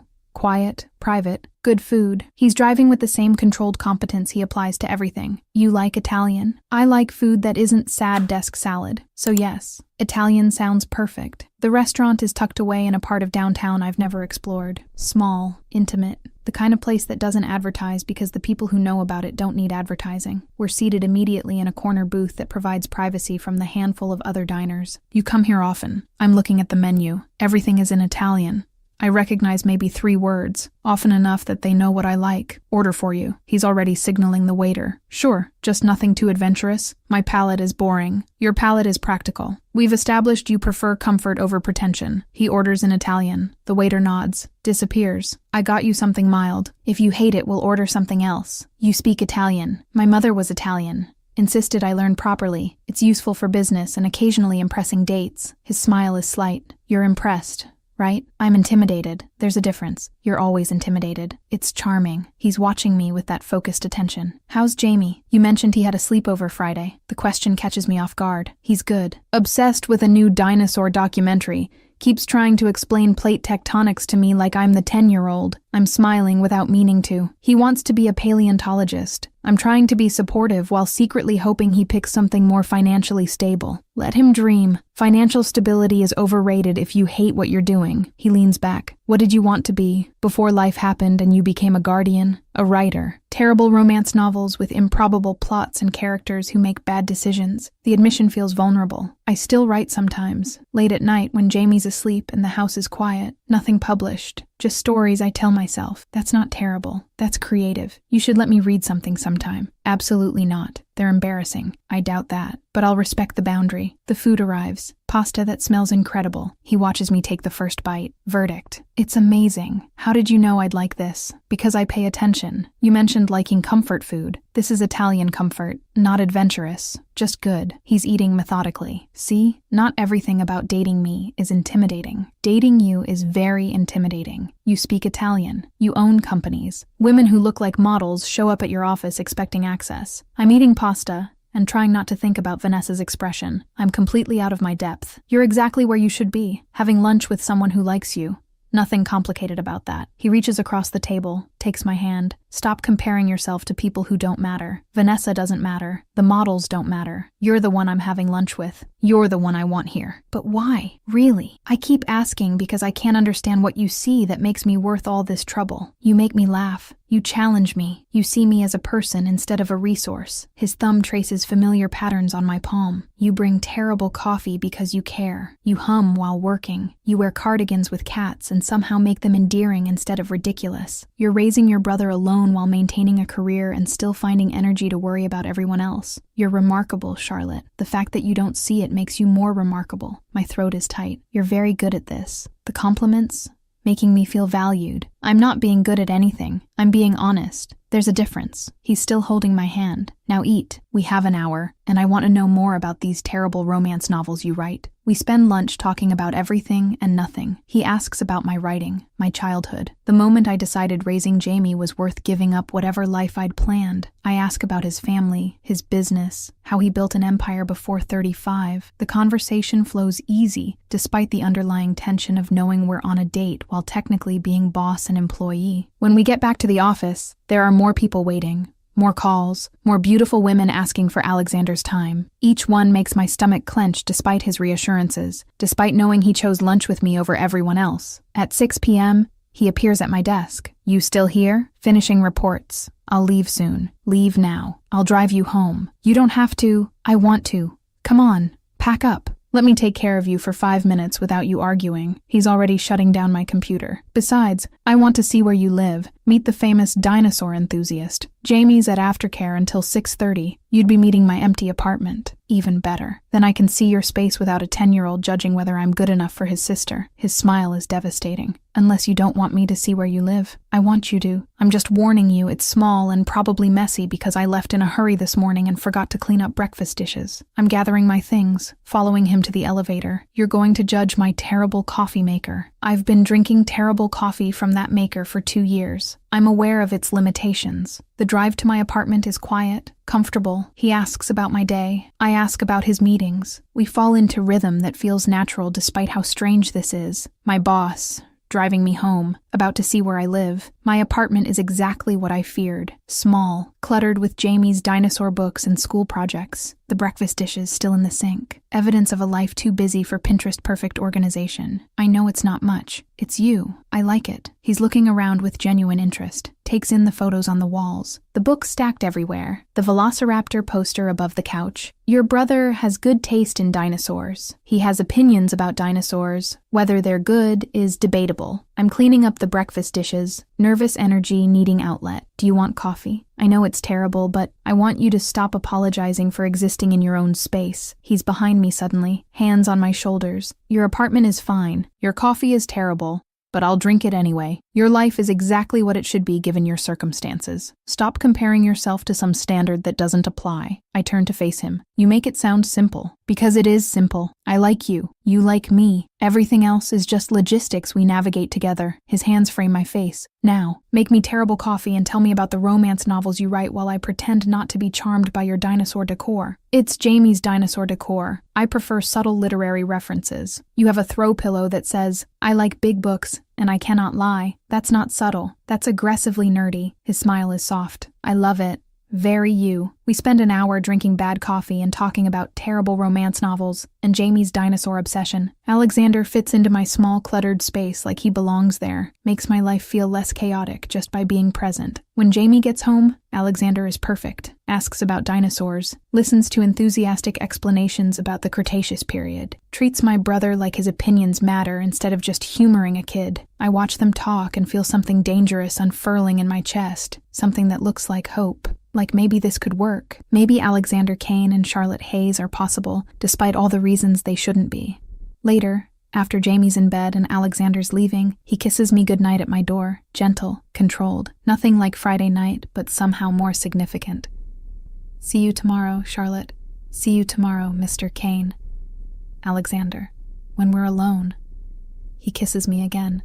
I remember that. I watch him leave feeling like maybe, finally, I'm allowed to have something good, even if that something is my boss, and this is probably going to be complicated. Chapter 5. The Pain Exposed. 3 weeks of dating your boss in secret is exactly as complicated as it sounds. We're careful at work. Professional. He's Mr. Kane in meetings. I'm his executive assistant who handles schedules and takes notes and maintains appropriate distance. But then we're alone, and he's Alexander, who kisses me in his office after everyone leaves and drives me home, and has dinner with Jamie twice a week, like he's part of our small family. It's perfect, terrifying, unsustainable in ways I'm trying very hard not to think about. I'm at my desk Friday afternoon finishing reports when my phone buzzes. Text from Tyler. First contact since the night at the club 3 weeks ago when I blocked him and told him we were done. We need to talk. It's important. Meet me for coffee. I stare at the message trying to decide if responding is worth the energy. Probably not. Definitely not. I'm about to delete it when another text comes through. It's about us. About what happened. Please, just coffee. 30 minutes. Alexander appears at my desk, takes one look at my expression. What's wrong? Nothing. Just Tyler texting. Wants to meet for coffee. I'm ignoring it. I set my phone down. What do you need? I need you to tell me why you look upset. He's leaning against my desk, concerned. What did he say? That he wants to talk. About us. About what happened. I don't know. I didn't respond. I'm trying to focus on my computer. It doesn't matter. It matters if it's bothering you. His hand covers mine on the desk. Quick touch. You want me to handle it? Handle it how? You can't just make my ex-boyfriend disappear because he's annoying. I'm trying for humor. Landing somewhere near anxious. I absolutely could, but I'll restrain myself to strongly worded warnings if you prefer. He's almost smiling. Seriously though, do you want to see him? Get closure? Tell him to leave you alone in person? I don't know. Maybe. He's never been good with boundaries, but he's also never been persistent after a breakup. The fact that he's still trying is weird. I'm looking at the messages again. What if something's actually wrong? Then he can communicate through text like an adult instead of demanding your physical presence for conversations that make you uncomfortable. Alexander's voice has an edge now, but if you want to see him, I'll support that. Just tell me when and where. So you can what? Lurk nearby like protective security? Yes, exactly that. He's completely serious. You're not meeting your ex-boyfriend alone when he's already proven himself capable of manipulation and emotional abuse. It's just coffee. In public. What's he going to do? I don't know. That's why I'm coming with you. His tone allows zero argument. If you're doing this, I'm there. Non-negotiable. I should probably argue. Should insist I can handle Tyler alone. Instead, I feel relief flooding through me because facing Tyler alone sounds terrible, and having Alexander there sounds safe. Okay, fine. Let me text him back. I type quickly. Fine. Coffee. Saturday, 2 p.m. The place on 5th. Don't be late. His response is immediate. Thank you. I'll be there. It's important, Charlotte. Really important. I show Alexander. Watch his expression darken. I don't like this. You don't like him. Different thing. I don't like him making demands on your time. I don't like the manipulative tone. I especially don't like that he's insisting it's important without explaining why. He's already pulling out his phone. I'm clearing my Saturday afternoon. You don't have to. I want to. And before you argue, remember that you agreed I could come. I'm holding you to that. He kisses my forehead. Quick. Gentle. Now finish your reports so we can leave. Jamie has that dinosaur presentation thing tonight. You're nervous about missing. The fact that he remembers Jamie's school presentation makes my chest warm. You don't have to come to that either. I want to watch a 10-year-old explain plate tectonics to adults who are pretending to understand. That's excellent Friday night entertainment. His smile is soft. Besides, I promised Jamie I'd be there. I keep my promises. We leave work at 5. Drive to Jamie's school. Sit through an hour of enthusiastic children explaining geological concepts with varying degrees of accuracy. Alexander pays attention, asks Jamie questions afterward, takes photos like a proud parent instead of someone who's been dating me for 3 weeks. Later, after Jamie's in bed, Alexander stays. We're on my couch drinking wine and pretending to watch a movie while actually just existing in the same space. You're worried about tomorrow. He's playing with my hair. Absent gesture that's become familiar. I'm worried about what Tyler wants. Why now? Why he's being weird about it. I'm curled against him. What if he wants me back? Then you tell him no. Same answer as 3 weeks ago. His arm tightens around me. Unless you're reconsidering. God, no. I'm just trying to figure out his angle. Tyler doesn't do anything without an angle. I look up at him. What if he knows about us? What if he's planning to make trouble at your company? Let him try. I own the company. He's nobody with no leverage. Worst case, he makes noise that I handle quietly. Alexander's voice is controlled, but there's edge underneath. But that's not going to happen, because I'll be there, making sure he understands that bothering you has consequences. You're very protective. You're mine to protect. I take that seriously. He says it casually. Like claiming me is just stating fact. Now stop spiraling and watch the movie you're not actually watching. Saturday arrives with anxiety I can't shake. Alexander picks me up at 1:30. We drive to the coffee shop in silence. He's dressed casually, jeans and a dark shirt that makes him look less businessman and more dangerous in ways Tyler won't miss. Remember, you're in control. Say what you need to say. Leave when you're done. I'll be right there. He parks down the street, walks with me to the entrance, and if he says anything that upsets you, I'm intervening. That's non-negotiable. Tyler is already inside, sitting at a corner table. He looks nervous, different from the confident man who kissed women in front of me to prove a point. He stands when he sees me, starts to smile, then sees Alexander behind me and his expression shifts. You brought him? I brought my boyfriend. Yes, he's staying. I sit. Alexander sits beside me, close enough to touch. You said 30 minutes. Start talking. Tyler's looking between us with expression that's equal parts confused and calculating. I wanted to talk privately, and I wanted you to stop texting me. We don't always get what we want. My voice is steadier than I feel. What's so important, Tyler? He's quiet for a moment, then pulls out his phone, shows me a photo that makes my stomach drop. It's me, at the club, in Alexander's arms, dancing. The angle makes it clear we're more than just boss and employee. I have about 20 more like this, some from outside your apartment, some from that Italian restaurant you've been going to. He's watching me carefully. Want to explain why you're dating your boss 3 weeks after breaking up with me. My brain is short-circuiting. You've been following me. I've been trying to understand why you left me for him. Why successful businessman Alexander Kane is slumming it with his assistant. Tyler's voice has an edge. Imagine my surprise finding out you upgraded the moment we broke up. Alexander's hand finds mine under the table, squeezes. Warning or comfort, I'm not sure. His voice when he speaks is controlled, dangerous. Taking photos of someone without their knowledge is stalking. That's illegal. Want to continue this conversation? Or should I call the police now? I'm not stalking. I'm documenting. There's a difference. Tyler is looking at me, ignoring Alexander. I know things, Charlotte, about his business, about the people he associates with, about why a woman like you shouldn't be anywhere near a man like him. A woman like me? My voice comes out sharp. What does that mean? Innocent. Good. Someone who takes care of her little brother and works hard and deserves better than being some criminal's latest acquisition. He's leaning forward. I know what he is, what his company really does. You're going to get hurt, or worse, and I'm trying to save you before that happens. I don't need saving, especially not from you. I'm standing now. You followed me, took photos without permission, and now you're trying to manipulate me by making Alexander sound dangerous. That's not concern, that's control.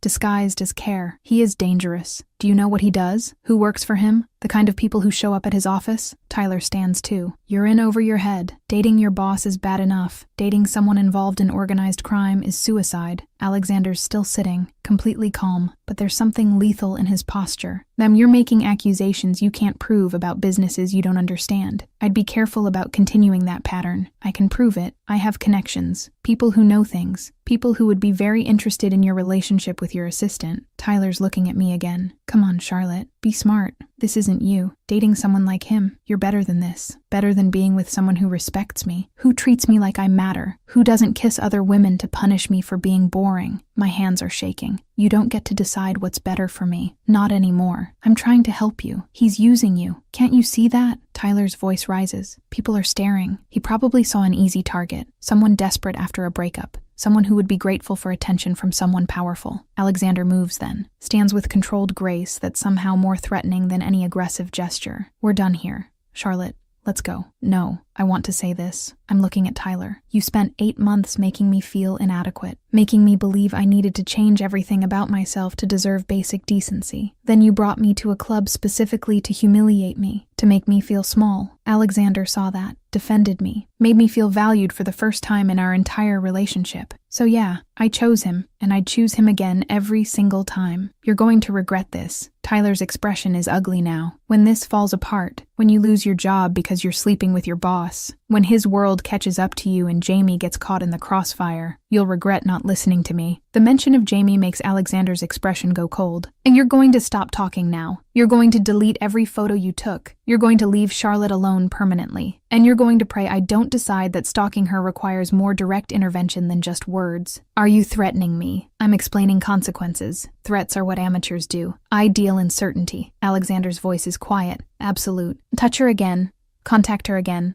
Follow her again, and you'll discover exactly what I'm capable of when someone threatens what's mine. Are we clear? Tyler's face goes pale. He's finally understanding that Alexander Kane isn't just some businessman, that there's real danger under the controlled exterior. Crystal, good. Delete the photos. Now, show me your phone. Tyler fumbles with his phone, deletes the album, shows Alexander the confirmation. They're gone. If I find out you kept copies, this conversation will seem friendly by comparison. Alexander's hand finds my lower back. We're leaving. You're staying here for exactly 10 minutes before you leave. If I see you anywhere near Charlotte or her brother, the police will be the least of your problems. We're walking to the car when I start shaking for real, adrenaline crashing. Alexander pulls me against him right there on the sidewalk, holds me while I process what just happened. He followed me, took photos, knows about us. My voice is muffled against his chest. What if he goes to your company? What if he tries to cause problems? Then I handle it, like I handle everything. His hand is in my hair. He's not going to do anything. I scared him enough that he'll stay away. And if he doesn't, I'll make sure he regrets it. You were terrifying. I've never seen you like that, because nobody's ever threatened you in front of me before. That was me being restrained. He pulls back to look at me. Are you okay? Really? I don't know. He said things about your business, about danger, about Jamie being at risk. I'm looking up at him. Is he right? Am I putting my brother in danger by being with you? Alexander's expression softens. My business is legitimate. The people I associate with are complicated but not dangerous to innocent people. Jamie is safe. You're safe. Tyler was manipulating you by weaponizing your fears. But there's truth in it. You have security. You told Tyler you'd handle him. You're not just some normal businessman. I'm searching his face. Tell me the truth. All of it. What you really do. Who you really are. He's quiet for a long moment, then leads me to the car. We drive in silence to a park nearby, sit on a bench overlooking a lake while he figures out what to say. My business is real estate development. That's true, but some of my clients are connected to organizations that operate outside legal boundaries. I don't participate in illegal activities, but I provide services to people who do. He's looking at the water. I launder money through property investments. Not drugs, not weapons, just money that needs to look legitimate.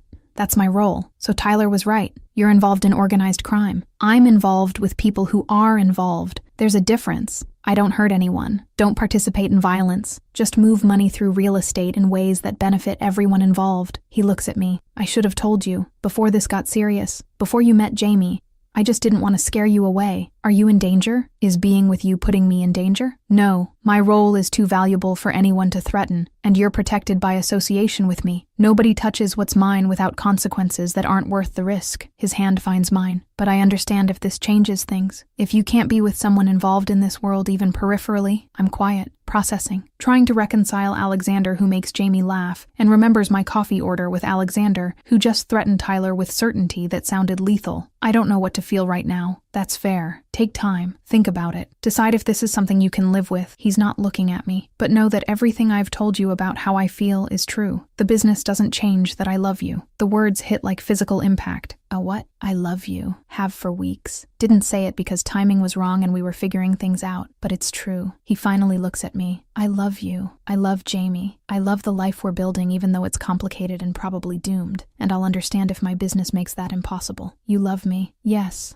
I love you, even though you wear cat cardigans and make terrible coffee and argue about calendar management. Because of those things, actually. His smile is sad. But I won't let my world hurt you or your brother. So if you need to walk away, I'll let you go, even though it'll destroy me. I'm crying. Don't know when I started. This is a lot. I know. I'm sorry. He wipes tears with his thumb. Take whatever time you need. I'll be here, waiting, hoping you decide the good outweighs the complicated. I need to think about Tyler, about what you told me, about whether I can handle being with someone whose business touches darkness, even if you're not dark yourself. I'm standing. Can you take me home? I need space to process. Of course. He drives me home in silence, walks me to my door, doesn't try to kiss me, just looks at me with expression that breaks my heart. I'm sorry for not telling you sooner, for letting you find out this way. His voice is quiet. Whatever you decide, know that I meant everything. Every word.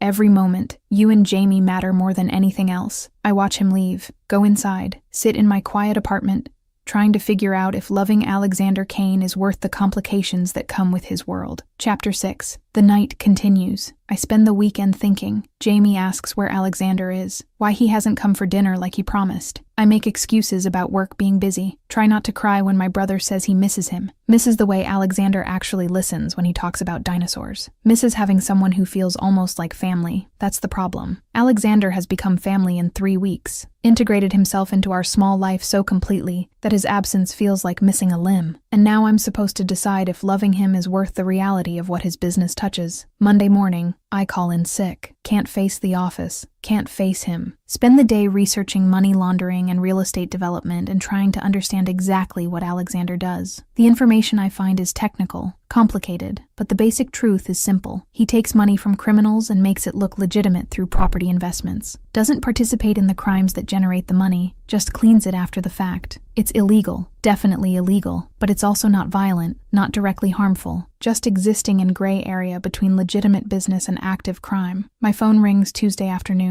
Alexander. I stare at it for 3 rings before answering. Charlotte. His voice is careful. How are you? Confused, scared, missing you, and hating myself for missing you when I should be running. The honesty spills out. How are you? Miserable. Worried I destroyed the best thing in my life by being honest about the worst parts. He's quiet for a moment. Have you decided if you can live with what I told you? I don't know yet. I'm trying to understand it. The business. The risk. Whether loving you is worth potentially putting Jamie in danger. I'm pacing my apartment. Tell me the truth. Complete truth. Is my brother safe if I stay with you? If we keep building this, is he protected or exposed? Protected. Absolutely protected. Nobody in my world would touch a child. The people I work with have codes, lines they don't cross, and you being with me puts you both under protection that's significantly more reliable than police. His voice is certain. I swear to you, Charlotte, Jamie is safer with me in your life than without me. How can you be sure? Because I've made it known that you're mine, that your brother is under my protection, and in my world, violating that is suicide. Not metaphorical suicide. Actual consequences that nobody is willing to risk. He pauses. I can't give you normal, can't promise you a life without complications, but I can promise safety for both of you, always. That's not normal relationship territory. We're not a normal relationship. You're dating someone who exists in gray areas. That comes with different protections and different risks. But the risks aren't to you. They're to anyone stupid enough to threaten what's mine. You keep saying that I'm yours, like you own me, not own. Claim. There's a difference. You're mine to protect.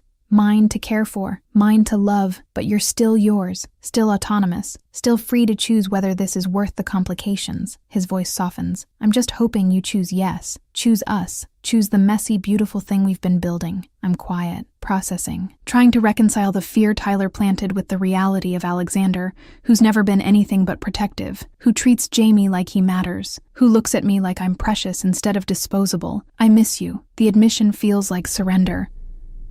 I hate that I miss you when I should be processing logically, but I miss you. Miss the way you make Jamie laugh. Miss having dinner together. Miss feeling like I'm not doing everything alone. I miss you too. Miss your terrible coffee and your nervous rambling and the way you adjust your glasses when you're thinking. He's quiet again. Can I see you? Tonight. Just talk. No pressure. Just us figuring this out together. Jamie has practice until 7. After that, I'll be there at 7:30 with dinner and patience for whatever you need to say. Relief floods his voice. Thank you for not shutting me out completely. For giving this a chance. Don't thank me yet. I might still decide this is too complicated and run away. Then I'll respect that. Even though it'll destroy me. He pauses. See you tonight, Charlotte. 7:30 arrives with Alexander holding takeout bags and looking nervous in ways I've never seen. He's always controlled, always certain. But standing at my door with Chinese food and expression that suggests he's terrified I'm about to end this, he looks human. Vulnerable. Hi. I let him in. Take the food. Try not to notice how right it feels having him in my space again. Jamie's doing homework. He'll be done soon. Can I talk to you first, before he comes out? Alexander's standing in my small living room looking too large for the space. I've been thinking about what I should have said Saturday, what I need you to understand. Okay, talk. He takes a breath. I've been doing this work for 10 years, since I was 25 and desperate for money to save my family's business. Started small. Property management for people who needed discretion, grew into what it is now. I've never participated in violence, never touched drugs or weapons or anything that directly harms people. Just money. Just making dirty money look clean through legitimate investments. That's still illegal. It's absolutely illegal. I could go to prison if anyone could prove it, but I'm careful. My lawyers are better, and the people I work with need me functional, not incarcerated. He's watching me carefully. I'm telling you this because you deserve complete honesty, not the sanitized version. The real truth about who I am and what I do. Why now? Why tell me everything when you could have kept hiding it? Because Tyler forced my hand. Because you deserve truth before deciding if you want this life. Because I love you enough to risk you leaving rather than keep you through deception. His hands are in his pockets. Controlled gesture that suggests he's restraining himself from reaching for me. I want you to choose me knowing everything, not the edited version I've been showing. The complete picture. And if the complete picture is too much, if I can't handle knowing what you do even if it doesn't directly hurt people, then I'll let you go. Even though it destroys me. Even though losing you and Jamie feels like losing everything that matters. His voice cracks slightly, but I'll understand, because you have a child to protect. And choosing safety over love is the smart choice even if it breaks both of us. Jamie appears in the hallway, sees Alexander. His face lights up with joy that makes my chest ache. Alexander, you're back. I thought you were too busy with work. Never too busy for you. Alexander's expression transforms. Soft. Genuine. How was practice? Good. I learned a new fact about Stegosaurus plates. Want to hear? Jamie's already launching into explanation before getting confirmation. Alexander listens with complete attention, asks questions, treats my brother like his opinions matter. I watch them interact and feel something settle in my chest. This is what matters. Not the gray areas of Alexander's business, not Tyler's warnings or my fears. This, the way Alexander loves my brother, the way Jamie lights up around him, the family we've been building without consciously deciding to build it. After dinner, after Jamie's in bed, Alexander and I sit on the couch in silence that's heavy with unspoken decisions. I've been thinking about what you said, about your business, about the risks and protections. I'm curled against him, his arm around me feeling like home, and I realized something. What's that? I trust you, more than I've trusted anyone since my parents died. You've never lied to me, never hidden who you are once I asked direct questions. You've been honest even when honesty might cost you everything. I look up at him. Tyler spent 8 months making me doubt myself. You've spent 3 weeks making me believe I'm worth protecting, that I matter, that Jamie and I deserve someone who shows up. You do deserve that. You deserve everything. His hand is in my hair, gentle, but deserving me comes with complications most people wouldn't accept. Most people aren't me. Most people don't need the kind of protection you can provide. Don't have a 10-year-old brother who needs stability that regular relationships can't guarantee. I shift to face him properly. I'm choosing you. Choosing this. Choosing the messy, complicated, beautiful thing we've been building even though it scares me. You're sure? Because once you're really in my world, backing out gets harder. I need you to be certain. I'm certain that I love you, that Jamie loves you, that our life is better with you in it than without you. I kiss him. Soft. Certain. I'm choosing you, Alexander. All of you. Including the parts that aren't perfect. His kiss back is desperate. Relieved. Like I just gave him something he thought he'd lost forever. When we break apart, he's holding my face with both hands, looking at me with intensity that steals breath. I love you. I will protect you and Jamie with everything I have. I will be honest even when honesty is hard. I will show up, always, for both of you. His forehead touches mine. You're choosing something permanent. You understand that? I don't do casual, don't do temporary. You're mine now, for as long as you'll have me. For as long as you'll have me sounds perfect. I'm smiling, despite the tears. Now take me to bed before I change my mind and decide safety is more important than love. Safety is love. With me, you get both. He stands, pulls me up, kisses me with controlled intensity that promises things we've been building toward for weeks. Are you sure? We don't have to. I'm sure. I want this. Want you. Want to stop being careful and just feel. I'm pulling him toward my bedroom. Unless you're having second thoughts. I've been having first, second, and third thoughts about this since the night at the club. None of them involved stopping. His hands frame my face. But I need you to know, this changes things. Makes us official. Makes you mine in ways that aren't just emotional. Good. I want to be yours. Want you to be mine. Want to stop pretending we're taking this slow when we both know we've been all in since the beginning. I kiss him. Now stop talking and show me what happens when we stop being careful. What happens is careful anyway. Controlled. Alexander treating me like I'm precious instead of just desired. Hands that shake slightly when they touch me like he's restraining himself from being too intense. Kisses that start gentle and build to something consuming. Everything respectful and reverent and somehow more intense for being restrained. Later, wrapped in sheets with his arms around me and his heartbeat steady under my cheek, I feel safe in ways I haven't since my parents died. Protected, valued, loved completely. No regrets. His voice is quiet, careful. No regrets. You, my only regret is not doing this sooner. Not being honest about what I wanted from the moment you walked into my office 2 years ago. He kisses the top of my head. But we're here now. That's what matters. We're here now. I'm drifting, exhausted and content, and feeling like maybe choosing the complicated option was exactly right. Alexander. Yeah, thank you for being honest. For letting me choose with full information, for being willing to lose me rather than keep me through deception. Thank you for choosing me anyway, for seeing past the complications to what we could be together. His arms tighten. Sleep. I'll be here when you wake up. Promise. I fall asleep in his arms, feeling like finally, after 3 years of surviving alone, I found someone willing to share the burden. Someone who sees Jamie and me as worth protecting instead of just obligations to tolerate. Someone who... If this story has you feeling something, don't forget to subscribe and tell me in the comments which part hit you the hardest so far. I love reading every single one. And thank you so much for all the love. Comments like Melissa's saying this was the best story she's ever heard are the reason I keep writing. Truly, you're the best part of this space. Now, let's keep going. Chapter 7. The Almost Twist. The Phone. Waking up in Alexander's arms feels different than I expected. Not awkward. Not regretful, just right in ways that make me want to stay in this moment forever, instead of facing Monday morning and the reality that we still work together, and now we've crossed every professional line that ever existed. You're thinking too loud. His voice is rough with sleep. But I can hear you spiraling from here. I'm not spiraling.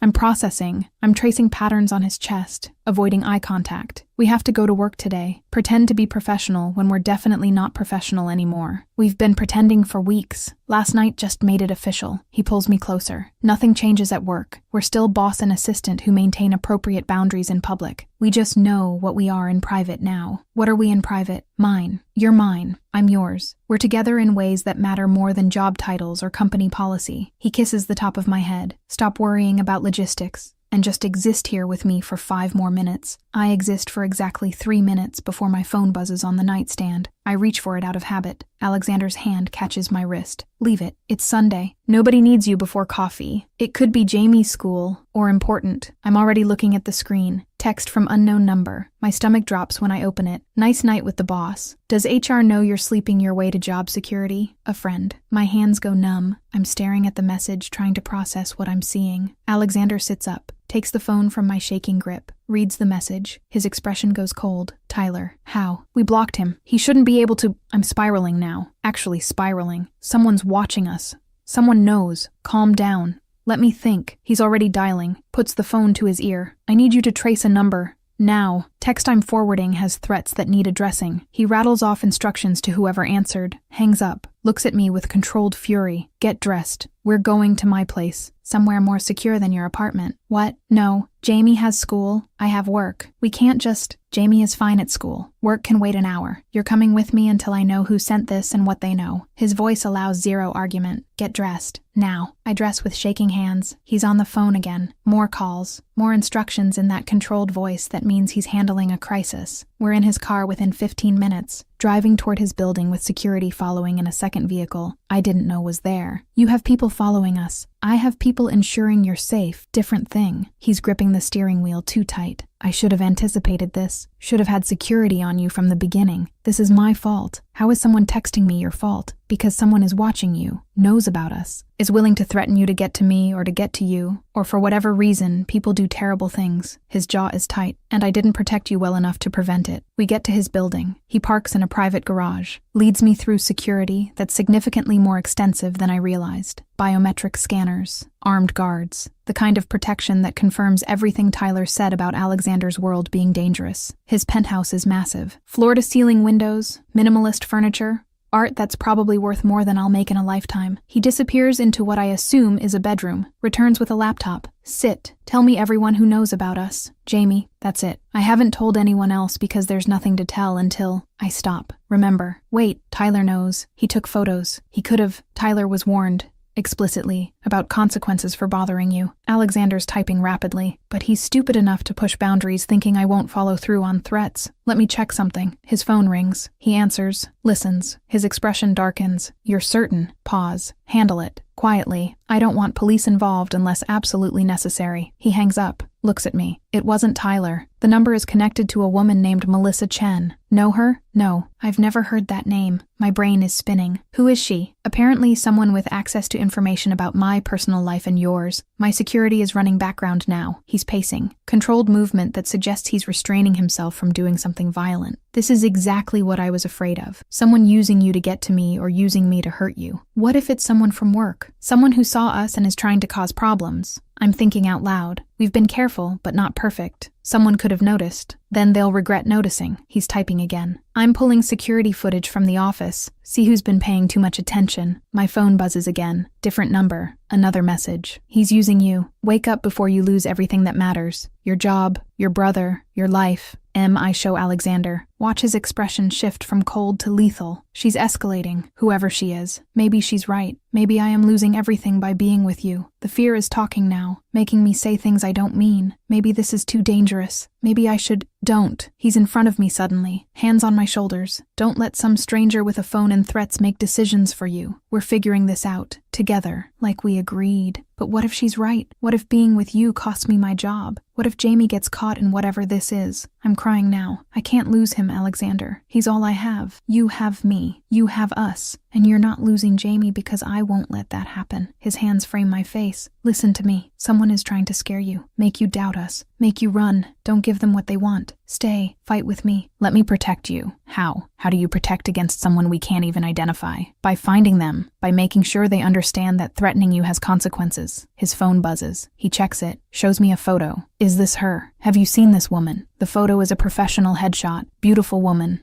Dark hair. Familiar in ways I can't place. Then I remember. She was at your office 2 weeks ago. She came for a meeting, but you weren't available. I scheduled her for later. Melissa Chen, junior executive at a competitor firm. Also apparently someone with a grudge and too much information. He's typing. I'm having her looked into. See what connection exists that I'm not seeing. What if there is no connection? What if she's just some random person who noticed us and decided to cause problems? Then she picked the wrong targets. His voice is ice. Nobody threatens my family and walks away unscathed. Family? The word catches me off guard. You and Jamie. You're my family now. That means protected. That means anyone who comes after you deals with me. He pulls me against him. I know this is scary. I know you're afraid, but I need you to trust me. Can you do that? I'm trying, but this is a lot. The texts, the threats, the reality that someone is watching us and knows things they shouldn't. I'm shaking again. What if they go to HR? What if they try to get me fired? I own the company. HR works for me. Nobody is firing you for dating the boss when the boss is the one who makes all final decisions. His arms tighten. But if it makes you feel better, we can make this official. Transfer you to a different department. Remove the direct reporting relationship. Make it clean. You'd do that. Move me just to protect me. I'd do anything to protect you. Thought that was clear by now. He kisses my forehead. But first we find out who Melissa Chen is and why she's targeting you. Then we handle it. Permanently. The permanence in his voice should scare me. Instead, it feels like safety. Like Alexander is willing to do whatever it takes to keep me and Jamie protected. Even things that aren't legal or safe or smart. His laptop pings. He checks it. His expression shifts to something calculating. Interesting. Melissa Chen worked for my company 3 years ago. Left after a harassment complaint against... He stops. Looks at me. Against me. Claims I made unwanted advances. Refused her proposal for a relationship. Had her fired when she pushed back. Did you? I rejected her proposal. Yes. She made it clear she wanted a relationship beyond professional. I said no. She didn't take it well. He's reading through files. I didn't have her fired. She quit after HR investigated and found no evidence of her claims. But apparently she's been holding a grudge. So this is revenge for rejecting her 3 years ago. Revenge for rejecting her. For moving on. For being happy with someone she sees as beneath me. He shows me her file. She applied for her current position 6 months ago. Around the time I was going through assistants rapidly because none of them worked out. Then you came back from vacation and I stopped looking. Probably noticed the change. So she's been watching us for months. That's insane. That's obsession. Different thing. He's making more calls. I'm having her brought in, questioned, made to understand that threatening you has consequences that aren't worth whatever satisfaction she gets from playing games. You can't just bring people in and question them. That's not legal. It's not illegal if they come voluntarily. And trust me, she'll come voluntarily once I make the alternative clear. His voice is controlled, but there's edge underneath that suggests the alternative isn't pleasant. She threatened my family. That's not something I handle through legal channels. Alexander, Charlotte, trust me, please. Let me handle this the way I know how. Protect you the way only I can. He's looking at me with intensity that steals breath. I promised you safety. I meant it. Even if that means doing things you don't want to know about. The implication is clear. He's willing to cross lines I probably shouldn't be okay with, to protect me in ways that aren't legal or safe or appropriate. And the terrifying part is I'm considering letting him because the alternative is living in fear. Okay, handle it. But don't tell me details I don't need to know. Just make it stop. I'm looking at him. Can you do that? Make this stop without anyone getting hurt. I can make it stop. The hurt part depends on how cooperative she is. He kisses me. Quick. Certain. Stay here. My security will watch you. I'm going to have a conversation with Melissa Chen that ends with her deleting your number and forgetting you exist. And if she doesn't cooperate, then the conversation gets more persuasive until she does. He's already moving toward the door. I'll be back in a few hours. Don't leave. Don't answer unknown numbers. Just wait here where you're safe. He leaves before I can argue. I'm alone in his massive penthouse with security outside and fear inside, and the realization that I just gave Alexander permission to do whatever it takes to protect me, even things I probably shouldn't condone, even things that confirm everything Tyler said about the danger of Alexander's world. But maybe Tyler was wrong. Maybe the danger isn't to me. Maybe it's to anyone stupid enough to threaten what Alexander has claimed as his to protect. Chapter 8. Emotional twist. Alexander returns 4 hours later looking like he just came from a business meeting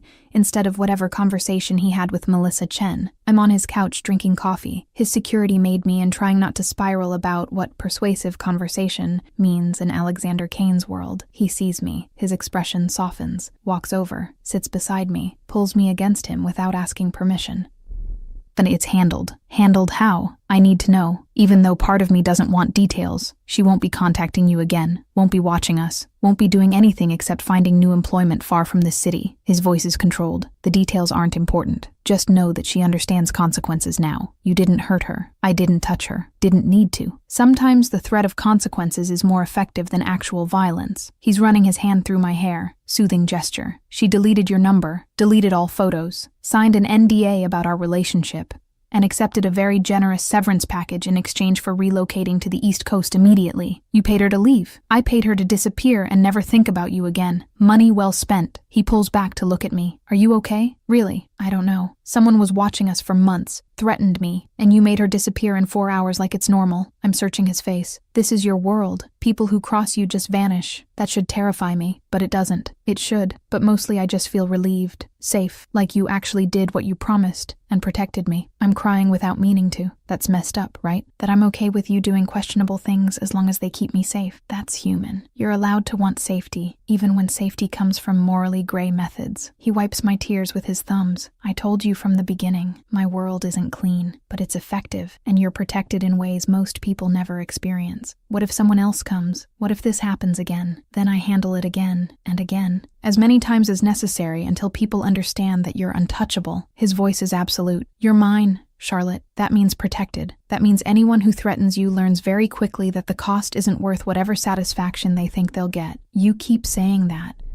I'm yours, like you own me, not own, cherish, protect, love. He's looking at me with intensity that makes breathing difficult. I fell first. Did you know that? The night at the club when I saw you standing alone, looking devastated. I fell so hard I haven't recovered. You fell first. The confession catches me off guard. I've been in love with you since that night. Maybe before. Maybe the moment you walked into your interview 2 years ago and told me my calendar system was inefficient. His smile is soft. I just didn't admit it until I saw you hurt and realized I'd burn the world down to make you smile again. That's very intense for someone who claims to be emotionally controlled. I'm emotionally controlled about everything except you. You make me reckless, make me want things I've convinced myself I don't need, make me fall so completely I can't remember what life was like before you existed in it. His hands frame my face. I'm obsessed with you, Charlotte. Completely. Probably unhealthily. And I don't care because you're worth the obsession. I don't know what to say to that. Say you feel it too. Say I'm not alone in this consuming thing that's taken over my life. His voice is vulnerable in ways I've never heard. Say you love me even though I'm complicated and dangerous and probably bad for you. I love you, even though you're all those things. Maybe because you're all those things. I kiss him. I fell too. Maybe not first, but just as hard, just as completely. His kiss back is desperate, relieved, like I just confirmed something he was terrified to hope for. When we break apart, he's holding me like I might disappear if he lets go. I need you to understand something. About me. About what I'm willing to do for you. He's looking at me with expression that's pure intensity. I would destroy anyone who hurts you. Burn down companies. Ruin lives. Cross every line I've ever drawn. Because you and Jamie are everything that matters. Everything else is just noise. That's terrifying and romantic in equal measure. That's the truth. I'm giving you complete honesty about what loving me means. About what I'm capable of when someone threatens my family. His voice is quiet. Does that scare you? Make you want to run? It should, but no. It makes me feel safe. Like I finally found someone willing to stand between me and the monsters instead of being another monster I have to survive. I'm tracing his jawline. You're not what I expected when I got in that car 3 weeks ago. What did you expect? I don't know. Maybe just a ride home. Maybe nothing. I wasn't thinking clearly. I'm smiling despite everything. I definitely didn't expect to fall in love with my boss who runs a morally gray empire and threatens people who send mean texts. And yet here we are. You in my penthouse after I made your stalker disappear. Me completely obsessed with you and not even trying to hide it anymore. He stands, pulls me up. Come on, I'm taking you home. You need to get Jamie from school. Pretend to be normal for a few hours. Normal, right, because my life is so normal now. We drive to my apartment. He comes inside even though I tell him he doesn't have to. Makes himself comfortable on my couch like he belongs there, which he does. Has for weeks, even though I'm only now admitting it. I need to pick up Jamie in 30 minutes. You don't have to wait. I want to wait. Want to see him. Make sure he knows I'm still here even though this weekend was chaotic. He's scrolling through his phone. Also, I ordered groceries.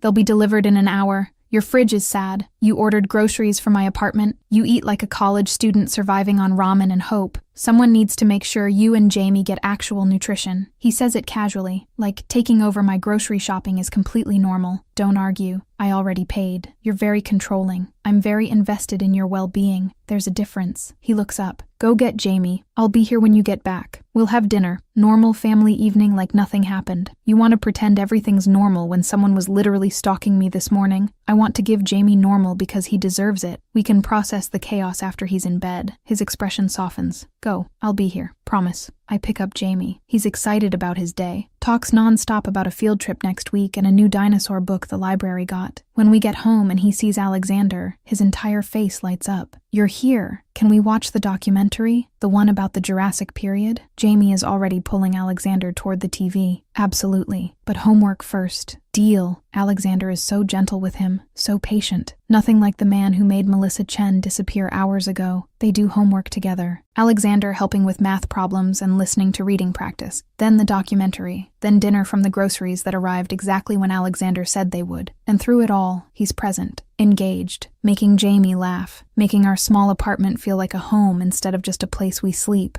Later, after Jamie's in bed, Alexander and I are back on the couch, his arm around me, my head on his chest, existing in quiet that feels peaceful despite the chaos of the day. Thank you for today, for handling Melissa, for being here with Jamie, for making this feel manageable when it should feel overwhelming. I'm tracing patterns on his shirt. You're good at this, the family thing. I've never had family that mattered before. Not like this. Not people I'd actually destroy the world for. His hand is in my hair. You and Jamie changed everything. Made me want things beyond just business and money. Made me want mornings and dinners and homework help. Made me want permanent. Permanent is scary. Permanent is all I know how to do. I don't do casual, don't do temporary. You're it for me, Charlotte. You and Jamie, this life we're building, that's everything. He shifts, so we're facing each other. I know it's fast. I know we've only been together a few weeks, but I'm certain, completely certain. Are you? I'm terrified, but yes, I'm certain too. I kiss him. You're it for me too, even though you're complicated and intense. And probably too much for anyone sane to handle. Good thing you're not entirely sane then. His smile is devastating. Now come here. Let me show you what happens when I stop being controlled about wanting you. What happens is careful intensity. Alexander taking his time like we have all night and nothing else matters except this moment. His hands reverent, his kisses thorough. Everything designed to make me feel cherished instead of just desired. Later, wrapped in sheets and his arms and the feeling of being completely loved, I let myself believe this might actually work.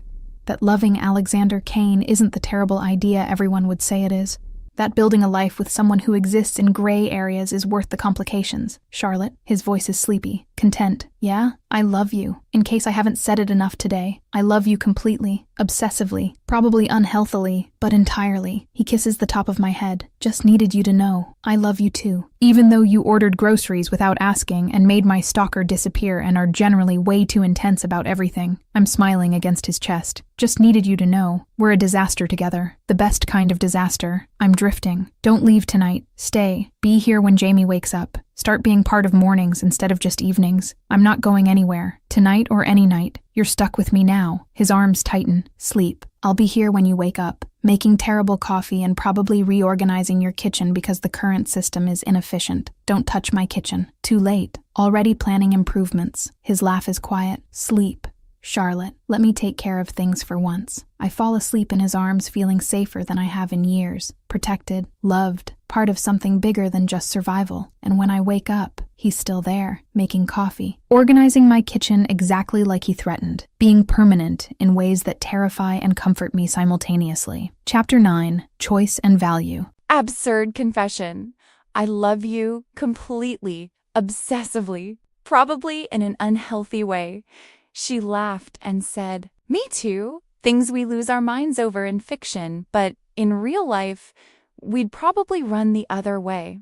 Chapter 9, Choice and Value. 2 months of dating. Alexander Kane officially, and my life looks completely different. He's integrated himself into our routine so completely that Jamie asks for him when he's not here. We have dinner together 4 nights a week. He helps with homework. Attends school events like he's actually family instead of my boyfriend, who's technically still my boss, even though he transferred me to a different department to avoid HR complications. It's perfect. Terrifying. Everything I didn't know I wanted until I had it. I'm at my new desk in the marketing department when my phone rings. Tyler. First contact since the coffee shop incident 2 months ago, when Alexander made very clear what happens to people who threaten me. My stomach drops seeing his name. Charlotte Hayes. Charlotte. It's Tyler. Please don't hang up. His voice is different, scared. I need to talk to you. It's important. We have nothing to talk about. You were told to leave me alone. I know, but this is different. This is about Alexander, about what he is, what he's involved in. Tyler sounds genuinely panicked. Please, just meet me. 30 minutes. I have information you need to hear. Information from who? Your imagination? Your desperate need to make me doubt the best thing in my life. I'm already annoyed. I'm not meeting you. I'm not listening to more conspiracy theories about my boyfriend. It's not conspiracy. It's facts. Police reports. Federal investigations. Charlotte. He's being investigated for money laundering and racketeering. The feds are building a case. And you're going to be caught in the middle when they arrest him. Tyler's words come fast. Urgent. I'm trying to help you. Before you lose everything. My blood runs cold. How do you know this? I have a friend in the DA's office. They've been watching Alexander for months, building evidence. They're close to indictment. He pauses. Meet me. Let me show you what I know. Then decide if you still want to be with someone who's about to go to prison. I should hang up. Should tell Alexander immediately. Should trust that Tyler is lying or exaggerating or manipulating me again. Instead, I hear myself saying yes, agreeing to meet. 30 minutes. The coffee shop where everything went wrong last time. I don't tell Alexander. Don't tell anyone. Just leave work early claiming headache and drive to meet my ex-boyfriend who's either trying to save me or destroy me, and I can't tell which. Tyler is already there, looking nervous, scared. Nothing like the confident man who humiliated me at the club. He stands when he sees me, doesn't try to hug or touch, just gestures to the seat across from him. Thank you for coming. I know you don't trust me. You shouldn't, but this is bigger than us. Bigger than our history. He slides a folder across the table. Look at this, then decide if I'm lying. I open the folder. Inside are documents, official-looking papers with federal letterhead, investigation reports mentioning Alexander's name, financial records showing suspicious transactions, witness statements from people claiming knowledge of illegal activities. Where did you get these? My friend in the DA's office. He's not supposed to share, but he knows I know you. Knows you're involved with Alexander. He's trying to give you a chance to get out before the arrest happens. Tyler is watching me carefully. They're coming for him. Charlotte. Soon. And when they do, everyone connected to him gets swept up in the investigation. That includes you. That includes Jamie. Jamie. The mention of my brother makes panic spike. What does Jamie have to do with this? You're living with Alexander half the time. Jamie's around him constantly. When the feds move, they'll question everyone. Investigate everyone. Make sure you're not complicit in his crimes. Tyler leans forward. You could lose custody. Child Services doesn't look kindly on guardians involved with criminals, even if you're not actually involved. You're lying. This is manipulation. Another attempt to control me. But my voice shakes because the documents look real, and the fear is genuine. And Tyler looks actually scared instead of smug. I'm not lying. I swear. Look at the dates. The investigation started 6 months ago. They have wiretaps, surveillance, financial forensics. They know everything, Charlotte. And they're building a RICO case that's going to take down Alexander and everyone associated with him. I'm staring at the papers trying to breathe normally, trying to think logically, instead of emotionally. I need to tell Alexander. Warn him. That's obstruction of justice. You do that. You become complicit. They'll charge you as accessory. Tyler's voice is urgent. The only way to protect yourself and Jamie is to cut ties. Now, before the arrest. Before you're too connected to claim ignorance. You want me to just leave him, without warning, without explanation. I want you to save yourself and your brother from being destroyed when this falls apart, because it's going to fall apart. Soon. And everyone near Alexander when it does, is going down with him. He's pushing the folder toward me. Take this. Show it to a lawyer. Get advice, but do it away from Alexander. Don't tell him you know. Just start creating distance. I'm taking the folder because even if this is manipulation, I need to verify. Need to know if the threat is real. If you're lying. If this is another game. It's not a game. It's your life. Jamie's life. I might be a terrible ex-boyfriend, but I'm not evil enough to let you go to prison because you fell in love with the wrong person. He stands. Be smart, Charlotte. For once in your life, choose safety over love. I leave the coffee shop with the folder, and more fear than I've felt since my parents died. Drive home in a daze. Sit in my apartment staring at federal documents that might be real or might be elaborate forgeries designed to break me and Alexander apart. My phone buzzes. Text from Alexander. Where are you? You left work early. Everything okay? I stare at the message, trying to decide if I tell him.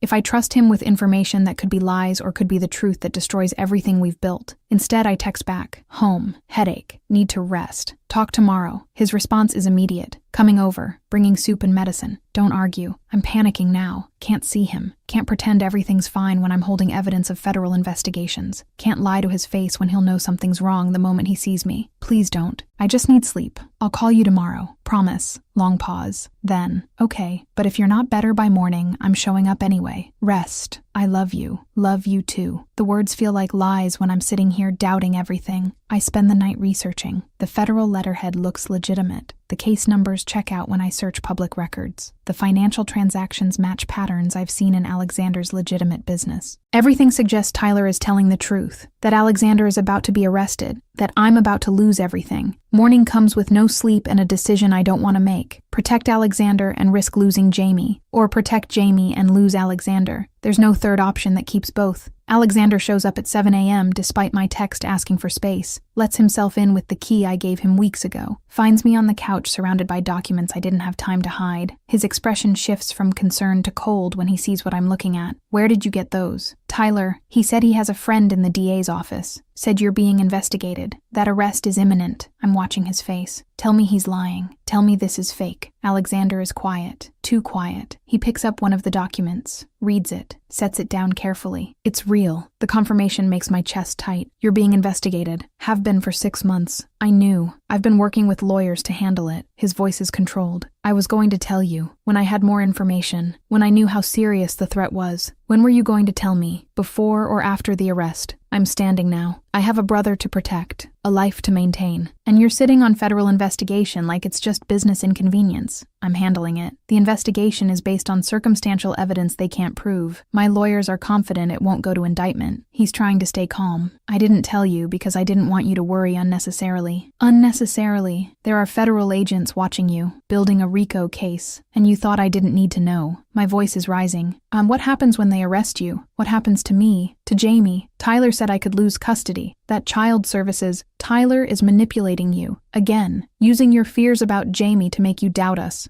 Alexander's hands are fists. Yes, there's an investigation. Yes, it's serious. But I have the best lawyers money can buy and they're handling it. You're not losing Jamie. You're not losing anything. You can't promise that. You don't control federal prosecutors or child services or any of the things that matter when someone gets arrested for racketeering. I'm crying now. I have to protect him. That's not negotiable. I'm not asking you to choose between me and Jamie. I'm asking you to trust that I'm handling this, that I won't let anything happen to either of you. He moves toward me. I step back. The hurt on his face is immediate. Charlotte, don't pull away. We're figuring this out together. I can't risk Jamie. I can't risk losing him because I chose to stay with someone under federal investigation. The words break me. I love you, but he comes first. He has to come first. I'm not asking to come before Jamie. I'm asking you to believe me when I say this will be handled, that you're both safe, that I've been protecting you from the beginning and nothing has changed. His voice cracks. Don't leave, please. Don't let Tyler win. Don't let fear destroy what we've built. It's not Tyler winning. It's me choosing my brother over everything else, like I should have from the beginning. I'm gathering the documents. I need space, time to think, to talk to lawyers, to figure out how to protect Jamie from fallout I can't control. How much space? How much time? He's not moving, because this feels like goodbye disguised as processing. I don't know. As much as I need to be sure Jamie is safe, that I'm not making a mistake that costs him everything. I can't look at him. Please go. Let me think without you here making me want to choose wrong. Choosing me isn't wrong. Choosing us isn't wrong. Letting fear make decisions for you is wrong. But he's moving toward the door. I love you. I love Jamie. I'm not the threat here. The investigation will resolve and we'll be fine. But I can't make you believe that if you've already decided to be afraid. He leaves. The door closes quiet. Final. I'm alone with federal documents and fear, and the realization that I just chose my brother's safety over the man I love, and I have no idea if I made the right choice, or just destroyed the best thing in my life. Chapter 10. Final 3 days without Alexander feels like 3 years. Jamie asks about him constantly, why he hasn't come for dinner, why he's not helping with homework, why everything feels wrong when nothing visible has changed except the absence of one person who somehow became essential. I tell Jamie that Alexander is busy with work, that we'll see him soon. Lies that taste bitter because I don't know if they're lies or desperate hope. I've been meeting with lawyers, real ones this time. Not Tyler's supposed DA friend, but actual criminal defense attorneys who specialize in federal cases. They review the documents, confirm the investigation is real, but they also tell me something Tyler conveniently left out. The investigation is stalling, the evidence is circumstantial, the witnesses are unreliable, and Alexander's legal team has been systematically dismantling the case for months. Indictment is unlikely. Arrest is even less likely. The whole thing will probably be dropped within weeks once the prosecutors realize they can't prove anything beyond reasonable doubt. Tyler lied, not about the investigation existing, but about the threat level, about the timeline, about the danger to me and Jamie. He weaponized my fears to manipulate me into leaving Alexander. Again, and I fell for it. Again, I'm sitting in my apartment Thursday night drowning in regret when my phone rings. Unknown number. I almost don't answer. Do anyway because hope is stronger than logic. Charlotte Hayes. This is she. This is Agent Morrison from the FBI. I'm calling regarding Alexander Kane and your relationship with him. The voice is professional, official. We need you to come in for questioning. Tomorrow morning, 9 a.m., Federal Building downtown. My stomach drops. Questioning about what? Your relationship with Mr. Kane, your knowledge of his business activities, your involvement in any financial transactions he may have conducted. She rattles off the address. This is not optional, Miss Hayes. You can bring a lawyer if you'd like, but you will be questioned. She hangs up before I can respond. I'm staring at my phone trying to breathe. This is exactly what Tyler warned about. Federal agents. Questioning, investigation spreading to everyone connected to Alexander, except the lawyers said this wouldn't happen, said I was safe, said the case was falling apart, unless they were wrong, unless Tyler was right, unless I'm about to lose everything because I chose to love someone who operates in gray areas. I call the lawyer I consulted, leave a frantic voicemail about the FBI call. She calls back within minutes. Don't panic. This is standard procedure. They question everyone connected to subjects of investigation. Doesn't mean you're in trouble. Just means they're being thorough. Her voice is calm. I'll meet you there tomorrow. 9 a.m. Don't answer any questions without me present. Don't volunteer information. Just stay calm. Calm. Right. Because being questioned by federal agents about my boyfriend's potential crimes is a situation that inspires calm. I can't sleep. Can't eat. Can barely function through the panic of knowing that tomorrow I'm walking into Federal Building to be interrogated about Alexander. About us. About whether I knowingly participated in money laundering or just loved someone who did. At midnight, my doorbell rings. I'm not expecting anyone. Check the peephole. It's Alexander. He looks terrible. Exhausted. Hair disheveled like he's been running his hands through it. Eyes shadowed with lack of sleep. He's holding coffee cups and a bag from the diner where we had our first real date. I know you asked for space.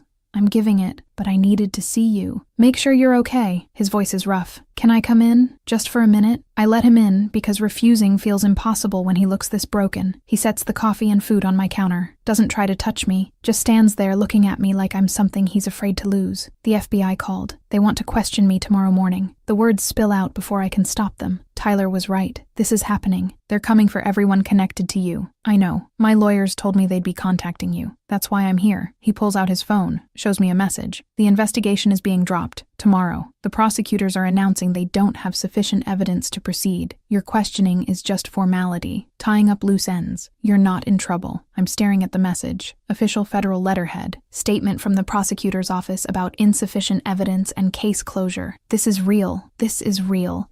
I've been fighting this for 6 months. My lawyers finally convinced them they don't have a case. It's over. Charlotte. The investigation. The threat. All of it. He's watching me carefully. Tyler lied to you. The documents he showed you were real, but the threat level was exaggerated.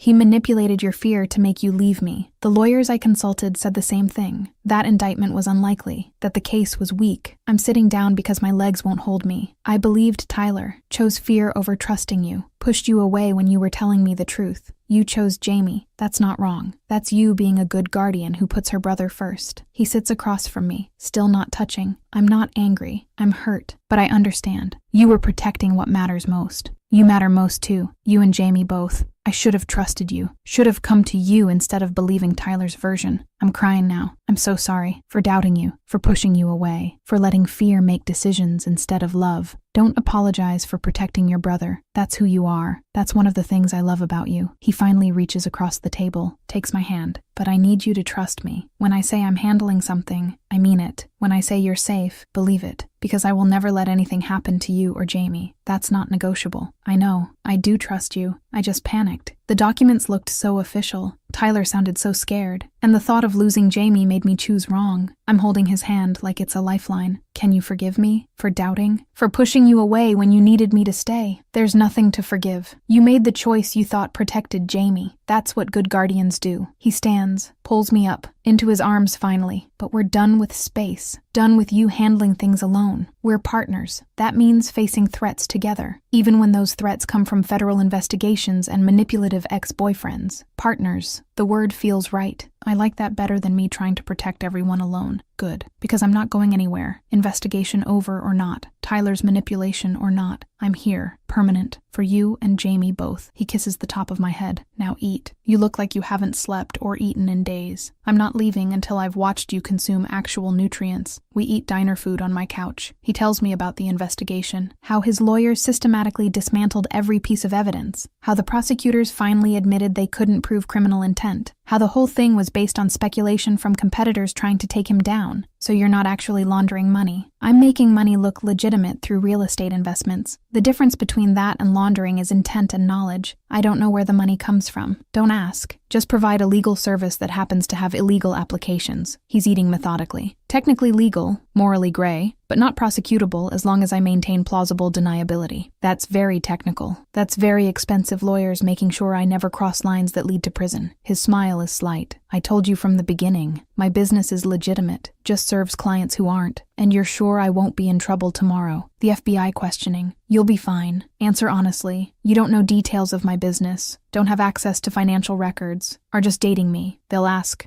You'll answer. They'll release you and close the file. He's watching me carefully. But I'm coming with you, sitting outside the interview room, making sure nothing goes wrong. You don't have to. I want to. You're walking into federal building because of me. Least I can do is be there when you walk out. His hand finds mine. We're partners. Remember? That means supporting each other through scary things. Partners. I'm smiling despite everything. I like the sound of that. Good, because you're stuck with me now. Federal investigations and all. He pulls me against him. Where's Jamie? I miss my dinosaur expert. Sleepover at a friend's. Home tomorrow afternoon. I look up at him. He's been asking about you constantly. Misses you terribly. I miss him too. Miss you both. He's quiet for a moment. I want this permanent, Charlotte. Not just dating.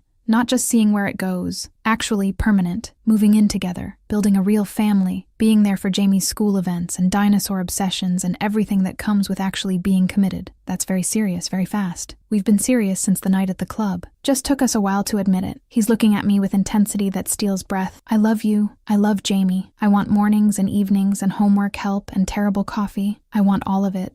With you, permanently. I want that too, even though it's terrifying and probably too fast and definitely complicated. I kiss him. But maybe we survive the FBI questioning tomorrow before making permanent decisions about cohabitation. Fair? But I'm asking again tomorrow after the interview, when you've seen that I was right about you being safe, when you trust me enough to say yes. His smile is confident. I'm very persuasive when properly motivated. I'm aware. It's slightly concerning how persuasive you are. You love it. I love you. The persuasiveness is just bonus. I'm settling against him. Stay tonight. Be here when I wake up. Make terrible coffee and probably reorganize something I didn't ask you to reorganize. I'm absolutely reorganizing your spice cabinet. Current system is chaos. He's already relaxing into my couch. But yes, I'm staying. Tonight, and every night you'll let me. The FBI questioning the next morning is exactly what Alexander predicted. Formal, professional, mostly procedural. They ask about my relationship, my knowledge of Alexander's business, my involvement in finances. I answer honestly. I don't know details, don't have access. I'm just dating him. They release me after 40 minutes with thanks for my cooperation and confirmation that I'm not under investigation. Alexander is waiting in the lobby looking dangerous and protective and completely out of place in the federal building. Told you. You were right.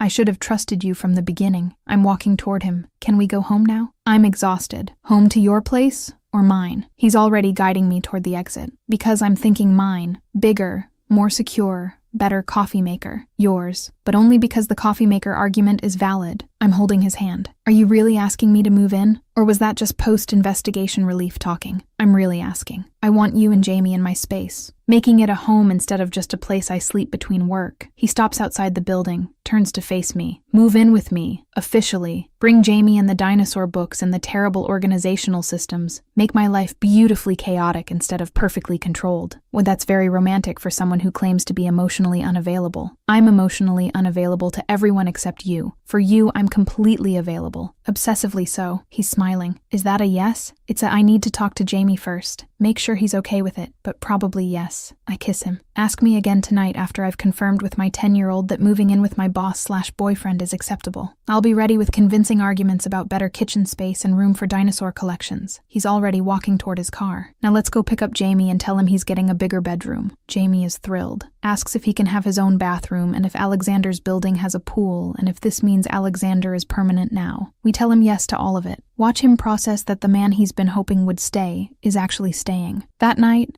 after Jamie's asleep in what will soon be his new room, Alexander and I are on his couch drinking wine and planning logistics of combining our lives. This is crazy. I'm curled against him. We've been together 3 months. We're moving in together. We survived federal investigation and stalker ex-girlfriends and manipulative ex-boyfriends. Normal people don't do this. Normal people are boring. We're interesting. He's playing with my hair. Besides, you said yes. Too late to back out now. I'm already planning where to put your terrible coffee maker. Don't you dare get rid of my coffee maker. I'm not getting rid of it. I'm relegating it to guest use only. We're upgrading to equipment that makes actual coffee. His smile is soft. You'll thank me when you taste the difference. I'll thank you never. That coffee maker has sentimental value. Then we'll keep it in a place of honor where it can't hurt anyone with its terrible brewing capabilities. He shifts so we're facing each other. I love you. I love that you defend terrible coffee makers. I love that you're moving in despite every logical reason this is too fast. I love that you chose me even when it was scary. I love you too. Even though you're controlling about coffee and reorganize things without asking, and are generally too intense about everything. I kiss him. Thank you for fighting for us, for not giving up when I pushed you away, for being permanent when I needed someone to stay, always.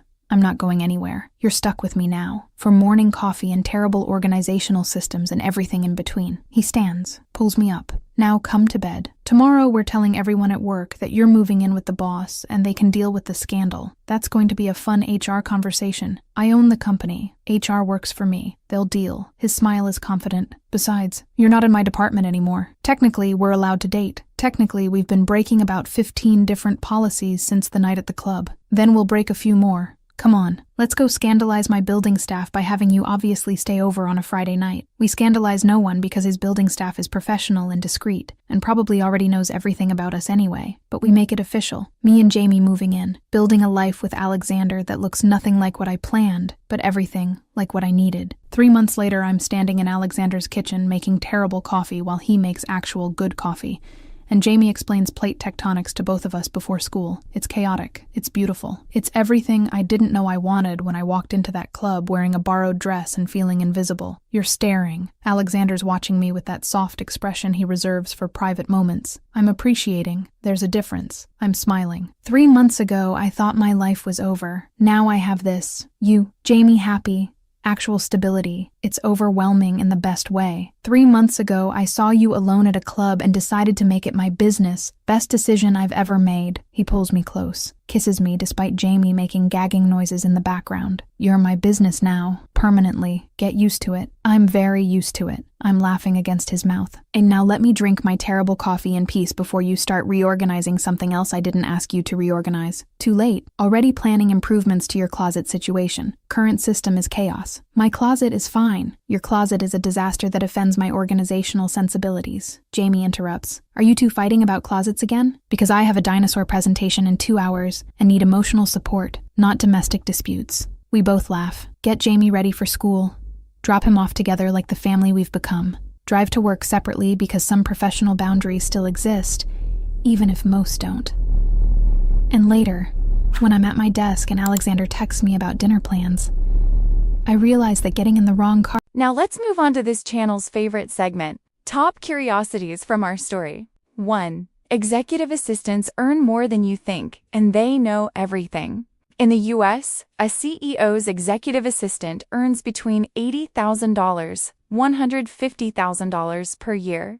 They have access to full calendars, confidential emails, private meetings, personal calls. Many signed NDAs, non-disclosure agreements covering what they see and hear. Charlotte, knowing details of Alexander's life for 2 years, equals extremely realistic. Fun fact. 80% of Fortune 500 CEOs date or marry within their work circle. The secretary who becomes the wife trope is a cliché because it happens a lot in real life. Los Angeles has more millionaires than any other U.S. city, and they live differently. LA has 205,000 millionaires, more than NYC. Stealth wealth is a trend. Truly rich people don't show off. Alexander going to taco trucks and owning a penthouse equals very real LA rich behavior. Downtown LA penthouses, $5 million. $25 million. Alexander's would likely be $15 million plus. Many LA billionaires prefer a low profile because the entertainment industry already brings too much spotlight. And the main curiosity, this story is about seeing and being seen. Charlotte spent 8 months invisible to her boyfriend.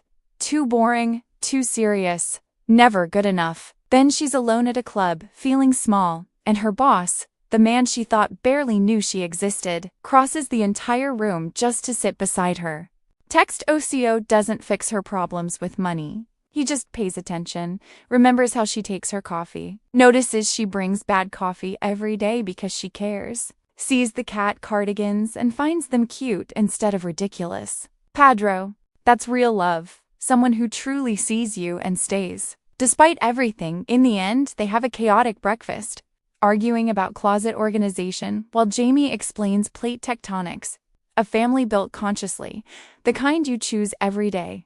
Sometimes you find the right love in the wrong place on the worst day of your life when you least expect it. See you in the next one. Lena.